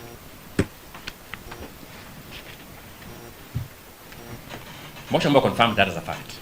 Number two, he confirmed that the Kenya Kwanza Coalition was formed of pre-election coalition agreements involving various parties.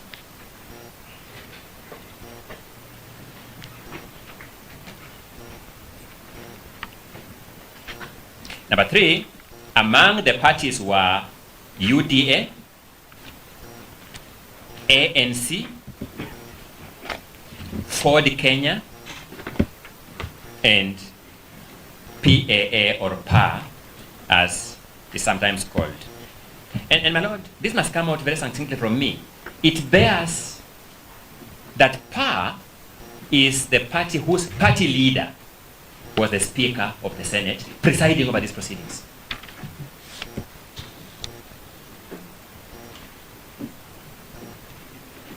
When you finally take time to read pages 88 to 94, the motion mover confirmed that each of these coalition agreements made references to sharing of government. And they expressly spoke about sharing government positions and sharing resources. You'll see the coalition agreement between Ford Kenya and ANC talking about certain roads in Western Kenya, nowhere else.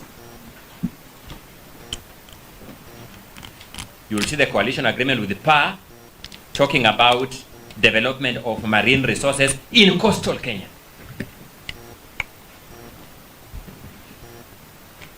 You will see positions, the leader of Ford Kenya being promised the position of the Speaker of the National Assembly and certain cabinet portfolios and principal secretary portfolios. The leader of the party called PA being promised a position of the Speaker of the Senate. The question, therefore, is that when parties enter coalition agreements and pre-election manifestos, it is the people who determine whether they want to be associated with that kind of manifesto or that kind of pre-election arrangement at an election. For some reason, the people of Kenya chose this agreement with shareholding arrangements in 2022. If the people of Kenya are unhappy, they have another opportunity in 2027 to deal with it. And that is exactly what the High Court set out in the Sonko decision that I have just referred to. If you look at the High Court Sonko decision at paragraph 258, the High Court says, an impeachment is an important remedy, but one of last resort. It is one to be used where there is an injury to the people. The remedy should be limited to only the gravest political wrongs. This is because the person to be removed came to office through a popular mandate. The will of the people should therefore not be overturned on flimsy grounds. It must therefore be shown that the wrong committed by the official proposed to be impeached cannot wait to be corrected through the ordinary electoral cycle. If the people of Kenya had gone to the 2022 elections on the strength of these pre-election arrangements that talked about shareholding, it follows that they had a chance to revisit that question at the next election cycle. That's what the High Court is telling us.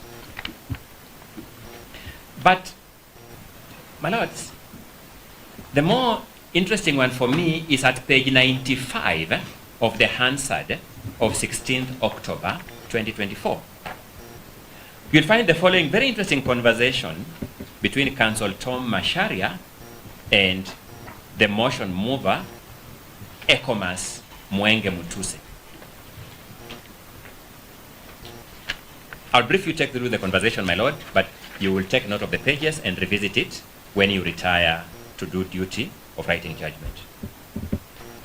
Tom Macharia begins by playing a video to the motion mover and posed the question, who is speaking in that video? The motion mover, Mwenge Mutuse, responds, the President of the Republic of Kenya, Honorable William Ruto. Tom Macharia then poses the question, which words did he use? What did he say to the people of Murang'a? Mwenge Mutuse says he has appointed many of the locals into his government. Tom Macharia prods further, did he say, nyinyi watu wa Murang'a ni shareholders wakubwa wa hii serikali? Mwenge Mutusa says, yes, he did.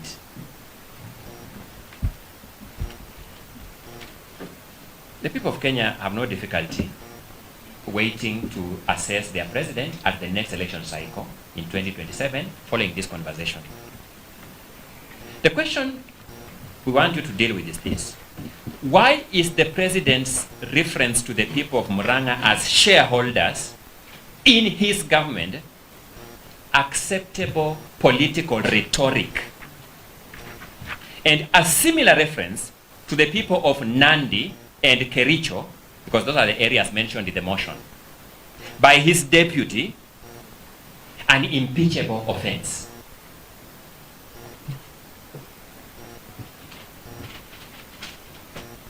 It's worth noting that when you read the conversations I've told you at pages 88 to 94, you will find that the person who witnessed the pre-election pact in Kenya Kwanza was Professor Kithure Kindiki, and despite witnessing agreements with the shareholding model in it, the National Assembly had no difficulty approving it now to become the deputy president.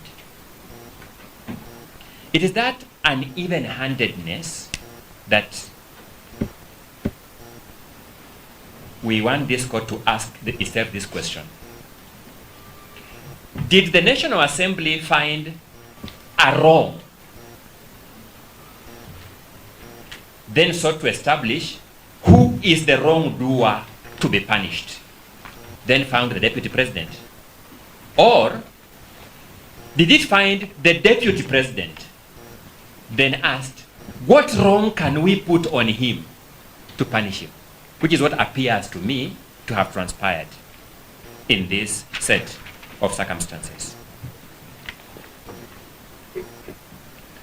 I have taken you through the 5 grounds that were approved by the Senate to demonstrate to you that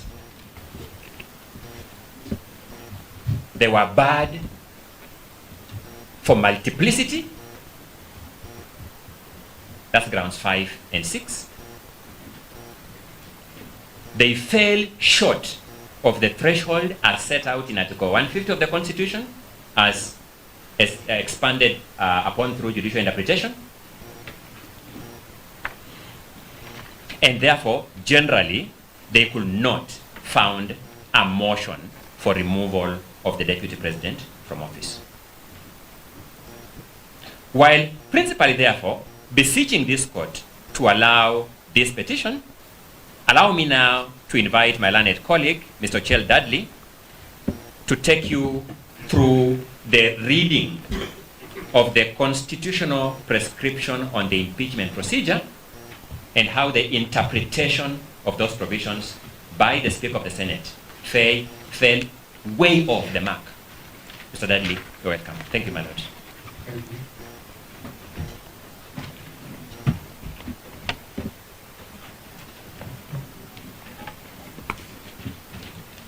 Thank you, my lord, for the opportunity to address you on this important question. When we last left the court, I had thought that we were done with jurisdiction, but the National Assembly spends the first 32 pages of their submissions saying that you either lack jurisdiction, or if you have it, then you're limited to looking at the process. And you should not hear the substantive violations that my 2 colleagues have told you about. They cite, quite helpfully to us, a Filipino case, Francisco versus House of Representatives, where the Filipino Parliament had similarly argued that the Filipino judiciary had no jurisdiction to review impeachment proceedings. The court concluded that that process has procedural safeguards, and therefore it answers to a legal process. My Lord, that stance, the stance that the proceedings you're dealing with are both political and legal, is found in the report of the Technical Working Group D on the executive. My senior counsel team leader, Paul Mwito, was a delegate number 114. The current speaker was delegate number 209 at the CKRC conference. And you'll hear Professor Githu Muigai, when he rises, tell you that these provisions on impeachment were hotly contested. They were the most contentious provisions. And so, my Lord, detail was paid to these provisions. The law is that Parliament does not waste words. Every word in a legislation must be given a meaning. Now, let me begin with what's common ground. On 9th October 2024, JN4, the affidavit of Jeremiah Nyegenye at paragraph 22, the morning sitting, in the Hansard, the Speaker of the Senate misleads the Senate, saying that we have two options to deal with this motion, alike the procedure for governors and deputy governors. He says we have a motion, is the first, for impeachment of deputy president, but we have two options that we have when it comes to the impeachment of deputy governors and governors. My Lord, that is a heresy. And because of that, just common ground again, the Senate does not form the committee. The special committee under Article 145(3) is not formed. Why? The Speaker misleads the House that they have two options. They can either investigate the charges by committee, Article 145(3)(a), or they can investigate by plenary, like they do for governors.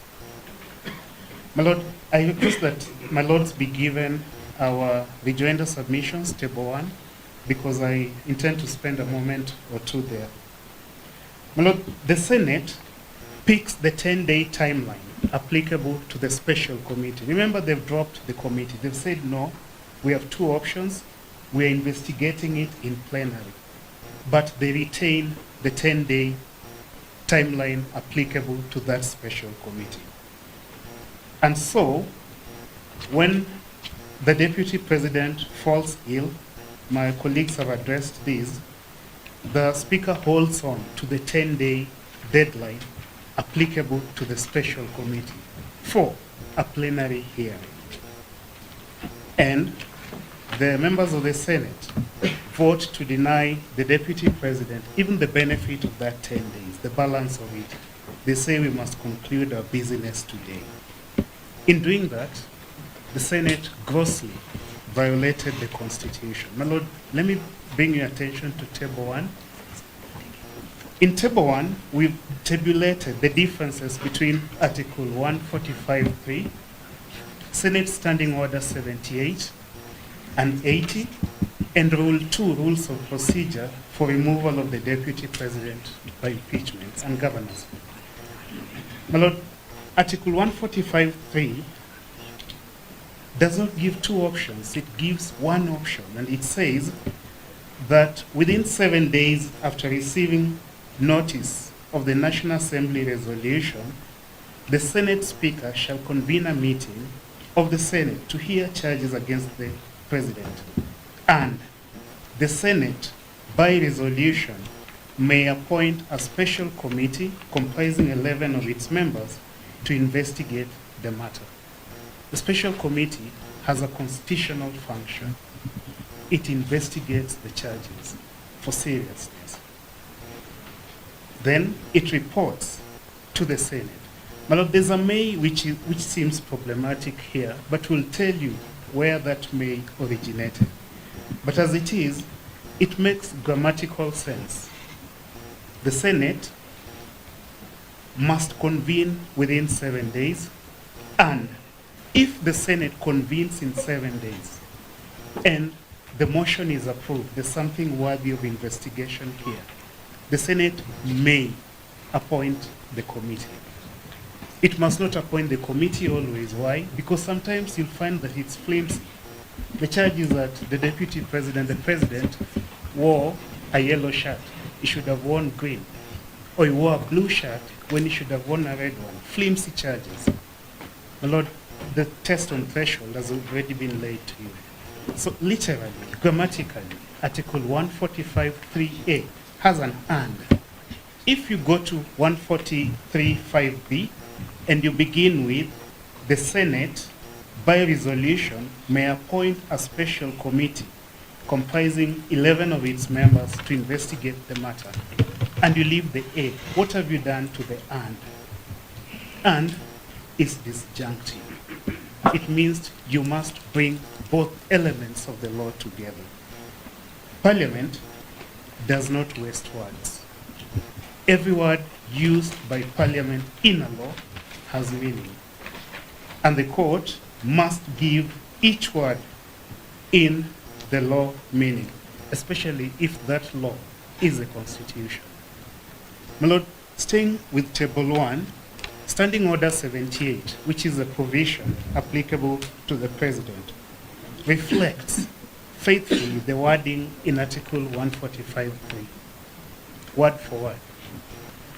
Then, this is where the original sin happens. Standing Order 80, and that is on page 2 of our Table 1. I really hope that my lords have it so that we take this argument because it's a technical one and it's on the details. But when you come to Standing Order 80, which is the procedure applicable to governors and deputy governors, it allows the Senate to investigate in plenary. Standing Order 81 says, within 7 days after receiving the resolution, the Speaker of the Senate shall convene a meeting of the Senate to hear charges against the governor. And the Senate may, 1, by resolution, appoint a special committee comprising 11 of its members to investigate the matter, or investigate the matter in plenary. The Speaker imports this or in Standing Order 80, brings it to Standing Order 78, replaces the and there. The Senate shall convene and may by resolution appoint a committee. He replaces that and he deletes it. He uses or. So he tells the senators you have two options. You can go investigate this by special committee, or you can investigate it by plenary, like we do for governors. My Lord, if you look at the constitutional article for impeachment of governors, you will not find the kind of detail that you have in Article 145. Why? My learned friend, my senior Professor Guido will tell you that this Article 145 was intensely debated. It was one of the most contentious provisions in the history of the making of the Constitution. So it comes complete with detail. But the Speaker here replaces the word or in Standing Order 80 and takes it to Standing Order 78 to Article 145.3. He deletes and implants or. What misled the Speaker could be is Rule 2. My Lord, that's the last item, number 4, on page 2 of our Table 1. Rule 2, Rules of Procedure, also makes the same mistake. It replaces the legislative word and in Article 145 with the or, disjunctive. My Lord, Rule 2 says the Senate may in plenary investigate the matter and determine whether the particulars of the allegations against the President have been substantiated. It has now omitted. The special committee is gone. So Rule 2 goes to 145.3 and then descends to B by plenary. It's saying the Senate may investigate by plenary. Where did this error originate in the making of our Constitution? My Lord, I go to that because if suppose we are not making sense and our argument is too full of grammar. The theory of holistic interpretation requires you to look at the text, which we have done, and the history. What was the history? And how did we end up with a provision that, quote unquote, could sound difficult? My lord, the theory of holistic interpretation is mainstreamed as a theory of interpreting our Constitution. Let us then travel back in time to the Bomas Conference. But my lord, before I do that, allow me to draw your attention to a fresh new publication of the Senate. And that is a digest of the law and practice on removal of county governors and deputy county governors from office through impeachment. First edition, brand new, published last year. I apologize, I haven't yet produced it to the court. I intend to do that, but it's also available online, thanks to the Senate.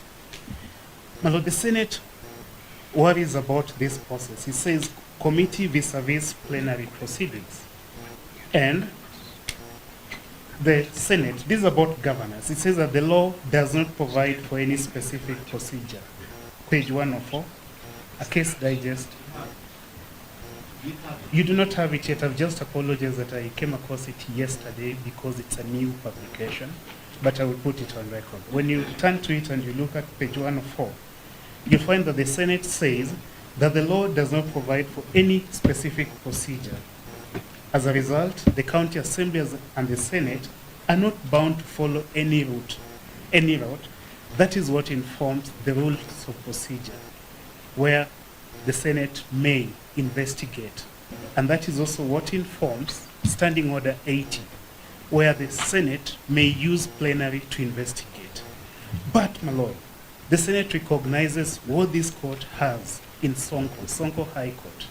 This court said that we are of the considered view that impeachment of a governor is a serious undertaking. The impeachment of a deputy president, of a president, is a more serious undertaking. For this reason, we recommend that it will be desirable in future impeachments to proceed through the committee route as opposed to the plenary. This High Court has recognized the inherent risks in investigating through plenary. Why? We say so because when the special committee is appointed, the Article 145(3)(a) committee, it has 10 days to deliberate on the matter, thus giving many opportunities to the parties to prepare their cases adequately.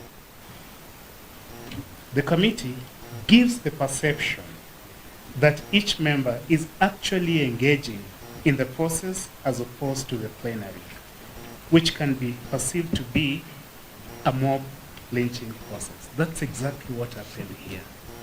The investigation in plenary was a mob lynching process. The Senate goes on to say that trial by the committee, page 105, a case digest on removal of governors and deputy governors, a publication of the Senate, brand new 2025 bond.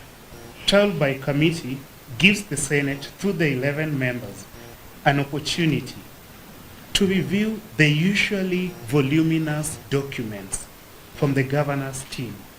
A trial by committee over the 10 days would have given the Senate the time to review. As a request, we clarify the record while my colleague is addressing that point. In his written submissions, that decision is describing, it is described as a decision of the Supreme Court, but it is actually a decision of the High Court. So that we don't have to later deliver this point now that we're addressing it. Can he confirm? Because the written record says it is a decision of the Supreme Court, but it's actually a decision of the High Court. I'm grateful that my learned friend, Mr. Mudomi Thiankula, a very good friend of mine, felt compelled to interrupt at this point, indicating its importance. It's an easy one. The decision is High Court Sonko. There's a typo saying it's Supreme Court. It's High Court, but it's what the court has said. Now here, at page 105 where I was, the Senate is speaking to a member of staff of the Senate involved in this process. That's what this report highlights there. And this member of staff, I hope it's my learned friend Ms. Tanji, is saying that trial by committee, the special committee under Article 145, 3A, gives members and would have given the deputy president's team enough time to interact with the senators on the voluminous record. Because of the fewer members, the committee is able to probe and follow up with specific questions, especially where the grounds for impeachment are technical. Perhaps the committee would have caught out that in Robert Alai, a case I was fortunate to argue with my learned friend Mr. Ongoya, the court had already nullified section 132 of the Penal Code on undermining the authority of a public officer. Well, this did not happen in this case. And finally, it records here that the plenary, it also says that there are some benefits to the plenary report as well. My Lord, in short, what you are saying is that the motion to impeach the deputy president was contingent on the special committee's report. It's not just procedural. There's also a substantive right given to him before that committee. Look at Article 145(5) of the Constitution. The deputy president has a right to be heard before that committee. The committee investigating the serious charges leveled against him. That step was omitted. That's a grave violation of the Constitution. My Lord, the final chance that he had to be heard was also denied to him, the adjournment. When something like that happened in a case that my friend, Professor Ojenda, Senior Counsel, argued with his usual merit, Onyango Law versus Kisumu County Assembly, Service Board, 2025 Kenya Court of Appeal, 333. The Court of Appeal was persuaded that Onyango Law had been denied a fair hearing. And just like in Oloma Law, the Senate here speedily approved the motion, skipped that special committee altogether, but retained the 10-day timeline. I wonder what the 10-day timeline was doing in a plenary setting where the Constitution does not impose that 10-day timeline, but requires reasonableness. It obviously can't delay until the end of the term, but that 10-day timeline was a stranger in the process. And so the Court of Appeal was persuaded that Onyango Law was unfairly impeached. My Lord, we ask you to take the Onyango Law decision and... I don't like interrupting things at all. But just Onyango Law was given 1 hour. The Deputy President had 10 days. My Lord, whereas the special committee would have had the deputy president over 10 days, he was investigated in plenary over 24 hours and impeached in his absence. So I ask you again to take the Onyango Law decision, and where it says Onyango Law, please substitute RIGATHE GACHAGUA and make your decision. My Lord, let me take you to the drafting history of our Article 145. It was not initially there as Article 145. And my Lord, the theory of holistic interpretation requires you to consider our social, our political, our historical context as a people. That history has names like Oginga Odinga, mistreated by the president, unfairly removed from office. It has Kungu Karumba, George Saitoti. At some point, not appointed at all, reappointed after the elections. I forget which year, I was a young boy then. But in your ruling of 31st October 2024, my lord, you recognize this history and you said that the vice president served entirely at the president's mercy. That was a framework that the 2010 Constitution sought to transform. And under the 2010 Constitution, the office of the Deputy President is fundamentally redefined. Your words? It was safeguarded from arbitrary and capricious actions by the President. Before the Senate, on 16th October 2024, another good friend, Senior Counsel Otiende Amolo, a former member of the Committee of Experts, was familiar with the drafting history of Article 145, reflected as follows, and I quote, "Before the 2010 Constitution, we would not have been here for this process for 2 days. We would not have been taking this process in the National Assembly. The President would sack the Vice President at whims, including for not liking the color of his shoes." So my example of the color of his coat was not so far-fetched. It is on the Hansard record. My Lord, that's a correct reflection on the intention, on the history, on the motivations, on the framing of Article 145. In the National Land Commission versus Attorney General Supreme Court Advisory Opinion, the court held that unlike the independence constitution that failed to articulate the history and struggles of the people, the 2010 Constitution integrates that history and the people's view.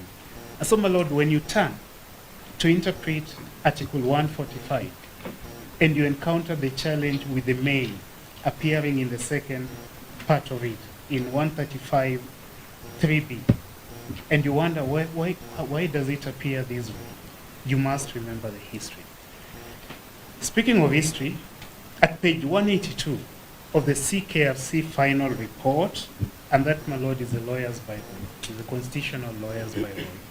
It is the reference point for ambiguous text. We go back to it to see what was the intention here, what was the struggle, what was the mischief. The people said that, I quote, "there should be adequate mechanisms to avoid the risk of impeachment being used for purely political motives." Page 802 of that CKRC final report records that impeachment was one of the most contentious issues leading to extreme polarization amongst delegates. And the issue was not about the desirability of impeachment. No, it was about the procedure. What procedure do we use? Because we agree that the president must be amenable to impeachment. It is a remedy of last resort. But what procedure do we use? My Lord, in the Bomas draft that came out of that conference, the CKRC proceeding, we had Article 164. Article 164 of the Bomas draft is the exact replica of today's Article 145, except it had a bit more clarity. Why? Because the kind of Thank you, my Lord. My Lord, because the kind of contestations that attend the making of any constitution had not been there. Remember, by the time we are getting to 145, we've gone through a failed referendum. We've had the WACO draft. We've also had the Naivasha process that messes up and moves articles around. So back in Bomas, Article 164, this is what 164.4 said. If a motion is passed under Clause 3, Clause 3, the Speaker of the Senate is considering what has come from the National Assembly, the Senate shall appoint 13 of its members as a special committee in accordance with the standing orders to investigate the matter. So this committee was there, 164.4 Bomas draft.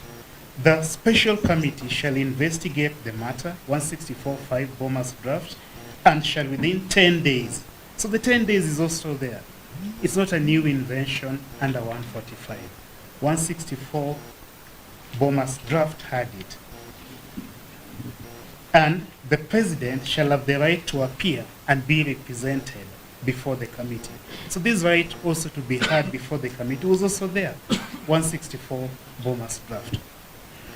My Lord, we then had the guide draft, 163. This clause appeared at Article 163 of the guide draft.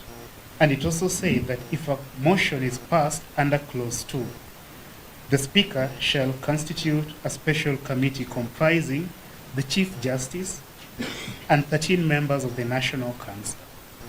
So even when this committee was thought the Chief Justice should sit on it, it was there. When the name changed to National Council, the committee was there. It has consistently been there. Article 163(5) of the guide draft provided that the president would have the right to appear and be represented before the special committee. So when it was Article 163(5) and not 145(5), the deputy president's right to appear was there.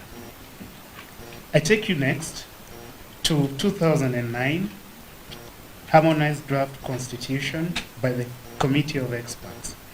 My Lord, 163(4) of the guide draft also required the committee to investigate. So its function was there. Its composition changed a little bit, but the entitlement to appear before this committee and to be heard during the investigation of the charges was consistent. Article 170, 2009 Harmonized Draft. Now we are getting closer to the referendum. 173,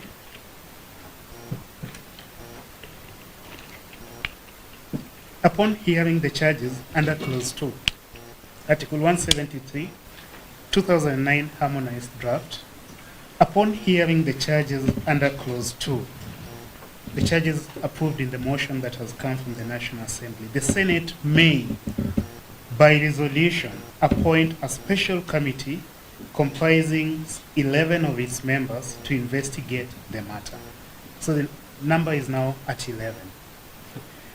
And the special committee shall investigate the matter within 10 days and report to the Senate whether it finds the particulars of the allegations against the president to have been substantiated. The president, you can guess, shall have the right to appear and be represented before the special committee during its investigations. My Lord, now we go to Naivasha. A constitution is a political charter. It will have vagueness of phraseology. Why? Because you need to get consensus and have the document passed, or you have no constitution at all. And so we take it as it comes, with ambiguity. But that's not the kind of ambiguity that scares this court. The court would be adept to interpret the Constitution together with those ambiguities, understanding its history. Now, ambiguity is coming in. Naivasha, the Parliamentary Select Committee, a committee of politicians. They moved this clause to Article 127(3). And they're saying, upon hearing the charges under Clause 2, the National Assembly, now, you know, they're also shifting it from the Senate. They're bringing it to the National Assembly, Naivasha. The National Assembly may, by resolution, appoint a select committee comprising 11 of its members to investigate the matter. My Lord, from 127(3), Naivasha, it gets back to 145. And it brings with it the may, which is there today. That's how it sounds vague. That's why it appears ambiguous. My Lord, throughout that history, the 10-day period is there. I am concluding, my Lord. The function of the committee, it's okay, my Lord. The function of the committee is also there. And the deputy president's right to appear before it is there. And so, when on 9th October 2024, the Speaker misleads the House, telling it that you have two options. What is the source of that authority? Where does the Speaker get the right to amend the Constitution in his directions to senators? What gives him the right? It's not even the standing orders. My Lord, he fuses, the Speaker fuses Standing Order 78, Standing Order 80, the Rules of Procedure, and Article 145. And in that process, Article 145 suffers violence. Just clarify, you said that it appears ambiguous. Yes. Is it ambiguous? It is not ambiguous. If you look at its history, if you look at its intention, if you consider that constitution making, Speaker of the Senate versus Attorney General, is a political process, it is quite clear. The Senate may appoint that committee if it finds that there's something to be investigated. My Lord, blue shoes, nothing to investigate. What's the committee to investigate? But if there's something that appears plausible, there's something that needs some kind of investigation, then the Senate must appoint that committee. So the may turns to must. It must only appoint if there's something to be investigated. If it concludes that there's nothing to be investigated, the malicious and malicious compliance, if there's nothing to be investigated, it doesn't need to appoint the committee. My Lord, let me move forward and say that in Speaker of the Senate, the Supreme Court explains precisely this kind of phenomenon, where the document born out of long-drawn negotiations, 2002, when I was a schooler, to 2010, when I joined the university, long-drawn process. The document is looked at, touched by many hands, including a number represented before the bar today.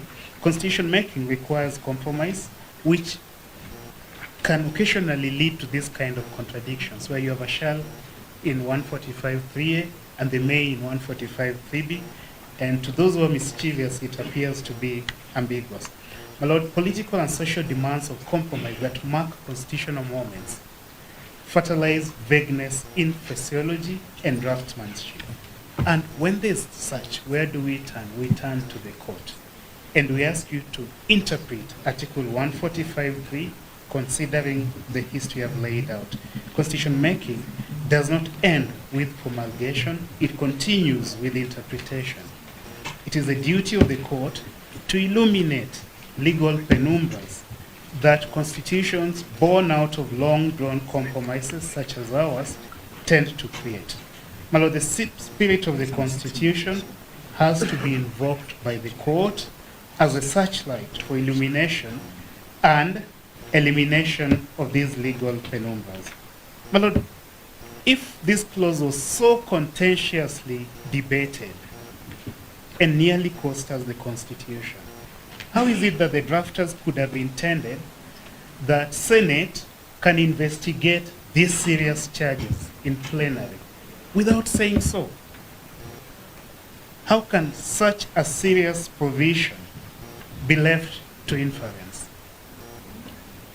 by a technical interpretation of the word may, that because it says may, that's discretionary? What about the and before the may? My Lord, how could the drafters have intended that Senate could investigate in plenary within 24 hours, even denying the subject of the impeachment a fair hearing? I turn to an issue of comparative constitutionalism. My Lord, no other country has a similar kind of fast-track impeachment that can be done in 24 hours. No other democratic country, at least according to my research. South Africa has the panel at Article 89 of its constitution. We call it special committee. South Africa calls it independent panel. The role of that independent panel, Section 89 South African Constitution, is to determine if sufficient evidence exists of a serious constitutional violation before the National Assembly votes. The role of this special committee was to sieve off some of these things that we are now confronting you with. Section 132 Penal Code, nullified. How can it form an impeachment charge? United States uses the House Judiciary Committee to investigate the charges. My Lord, in Nigeria, Article 143.5 of the Nigerian Constitution, there's a panel of 7 members appointed by the Chief Justice of persons of unquestionable integrity, but who are not politicians or civil servants for independence. Panel of 7 appointed by the Chief Justice. If my learned friend, Professor Ogenda, were not a senator, but were a Nigerian citizen, he would sit definitely on this panel. In Philippines, Article 11, Section 3, that it's called the Committee on Justice, this special committee. In South Korea, Article 65, the committee is called the Legislation and Judiciary Committee. It investigates the charges after a motion is proposed, though the Constitutional Court ultimately will adjudicate the trial. In India, Article 61, it's called Investigating House Committee.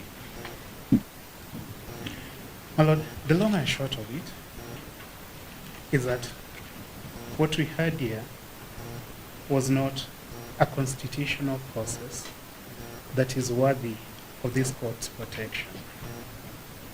If you faithfully interpret Article 145, if you just have one look at Standing Order 78, at Standing Order 80, if you look at the rules of procedure, Rule 2, and then you spend time, my Lord, with the history of Article 145, you will arrive at one inevitable conclusion. That is the conclusion that failing to appoint the special committee required by Article 145(3), my Lord, grossly violated the Constitution. And that violation was not harmless. It bogged the Senate down into a fictitious timeline. It said we are not appointing the committee, we have 2 options. No, they did not. But then they retained the 10-day given to that committee and said they're using that for the plenary investigations. What do you have? You have a sham of a trial. And in trying to punish the man, RIGATHE GACHAGUA, in that way, the Senate and the National Assembly demeaned his office.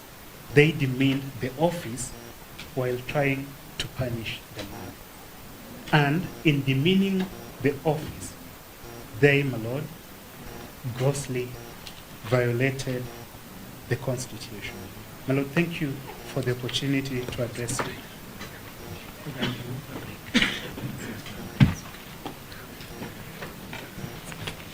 I think we have made good progress with adjourn for lunch, then we come back That's right.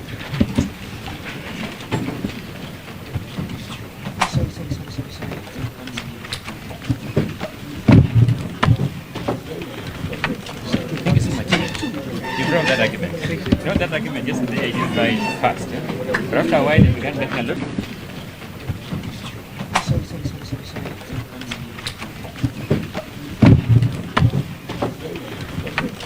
Thank you so much. You brought that argument. You know that argument yesterday I did right fast. Yeah? But after a while it began getting a lot of sense.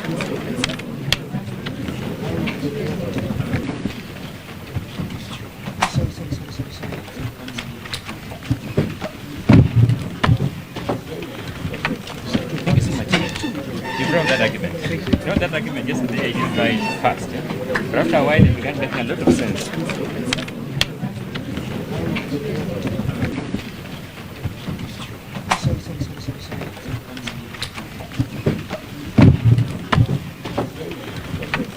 Thank you so much. You brought that argument. You know that argument yesterday, I didn't buy it fast. But after a while, it began making a lot of sense.